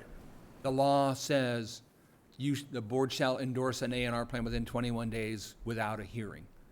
So you're not having a hearing on it, you're just letting an applicant speak to the board about their project. So we'd have a listening. But it doesn't have hearing prohibited. It doesn't say that. It says It says without a hearing, not didn't he? required. Without. But that's not a prohibition.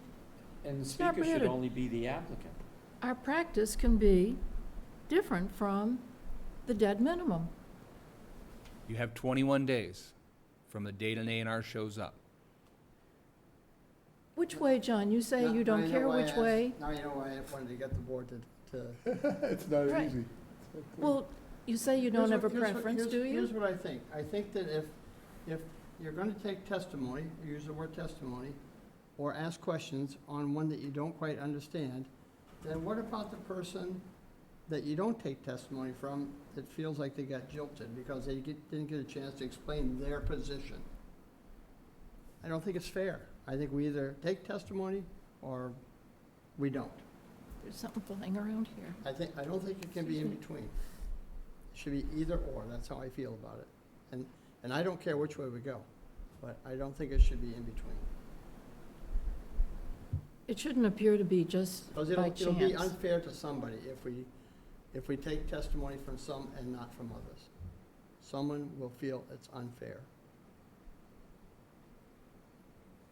I think we need a clear procedure. I don't think it's testimony. I think that's the I'm wrong word. not trying to use that word, That's, okay, because that's the wrong word. If the board has questions of the applicant, it would be nice if they were available to answer those questions. But John is saying, if the applicant has something they wish to say, will they have a guaranteed chance to speak?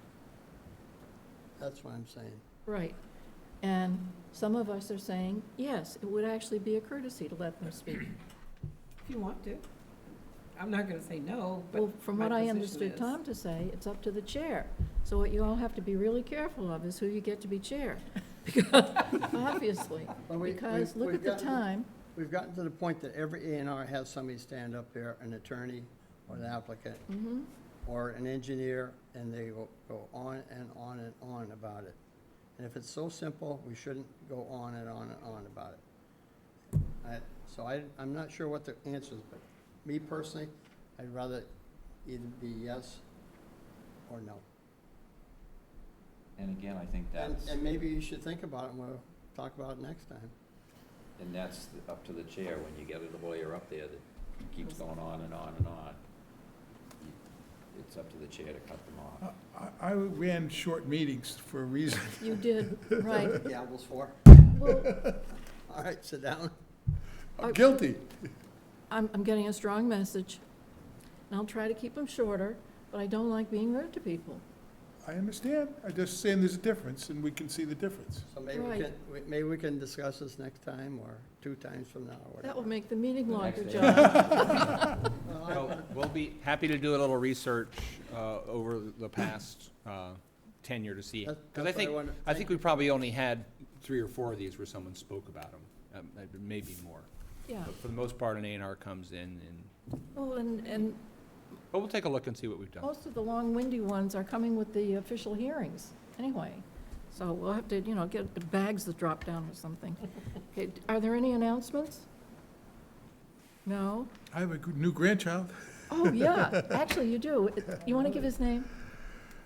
Peter Martin Doherty was born on September 11th at 6:30 p.m. to my daughter Jessica, and he's looking great, and for her husband Francis Doherty, and everything's good. And they came home, And they had a really rough night last night, and they looked like hell when I saw them.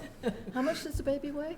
I don't, she didn't announce, I don't remember, it was normal size, it wasn't big Oh. or small, kind of average. But I didn't get a notice like with the length and the width, and I And all kept that. asking, and that They didn't don't do come. widths. Well, on behalf of Corey and I, we'd like to welcome your grandbaby to the 9/11 Birthday Club. Corey and I both celebrate our birthday that same day. Oh, wow. Really? So we missed yours. Yeah, now I have a friend. No, I did not miss mine at all. In fact, we have an expression at our house. If you don't have cake, the terrorists win. So we are happy to share my birthday with the rest of the humanity now that people recognize the day. But it's a special day for those people who it's special for before it was special for everybody else. And never let your grandkid think that because people are sad on their birthday, that that's what they should be doing. Yeah. Go for it. Definitely. So congratulations. Oh, thank you. Grandpa. Jim, what's her name? It's he, It's a he. He, Peter. Peter Martin Doherty. It's a nice name. Good Irish name. We did have some correspondence. One was the letter from the abutter to the Fire Tower Road, so that you've already heard that. There wasn't a purple folder, so I guess that was it for correspondence. Perhaps future agenda items, anybody want to suggest some? How to make the meeting shorter? Well, yes, we're putting that conversation off. And the next meeting that we'll try to make shorter is September 28th. So now if we could have a move to adjourn? Second. Thank you.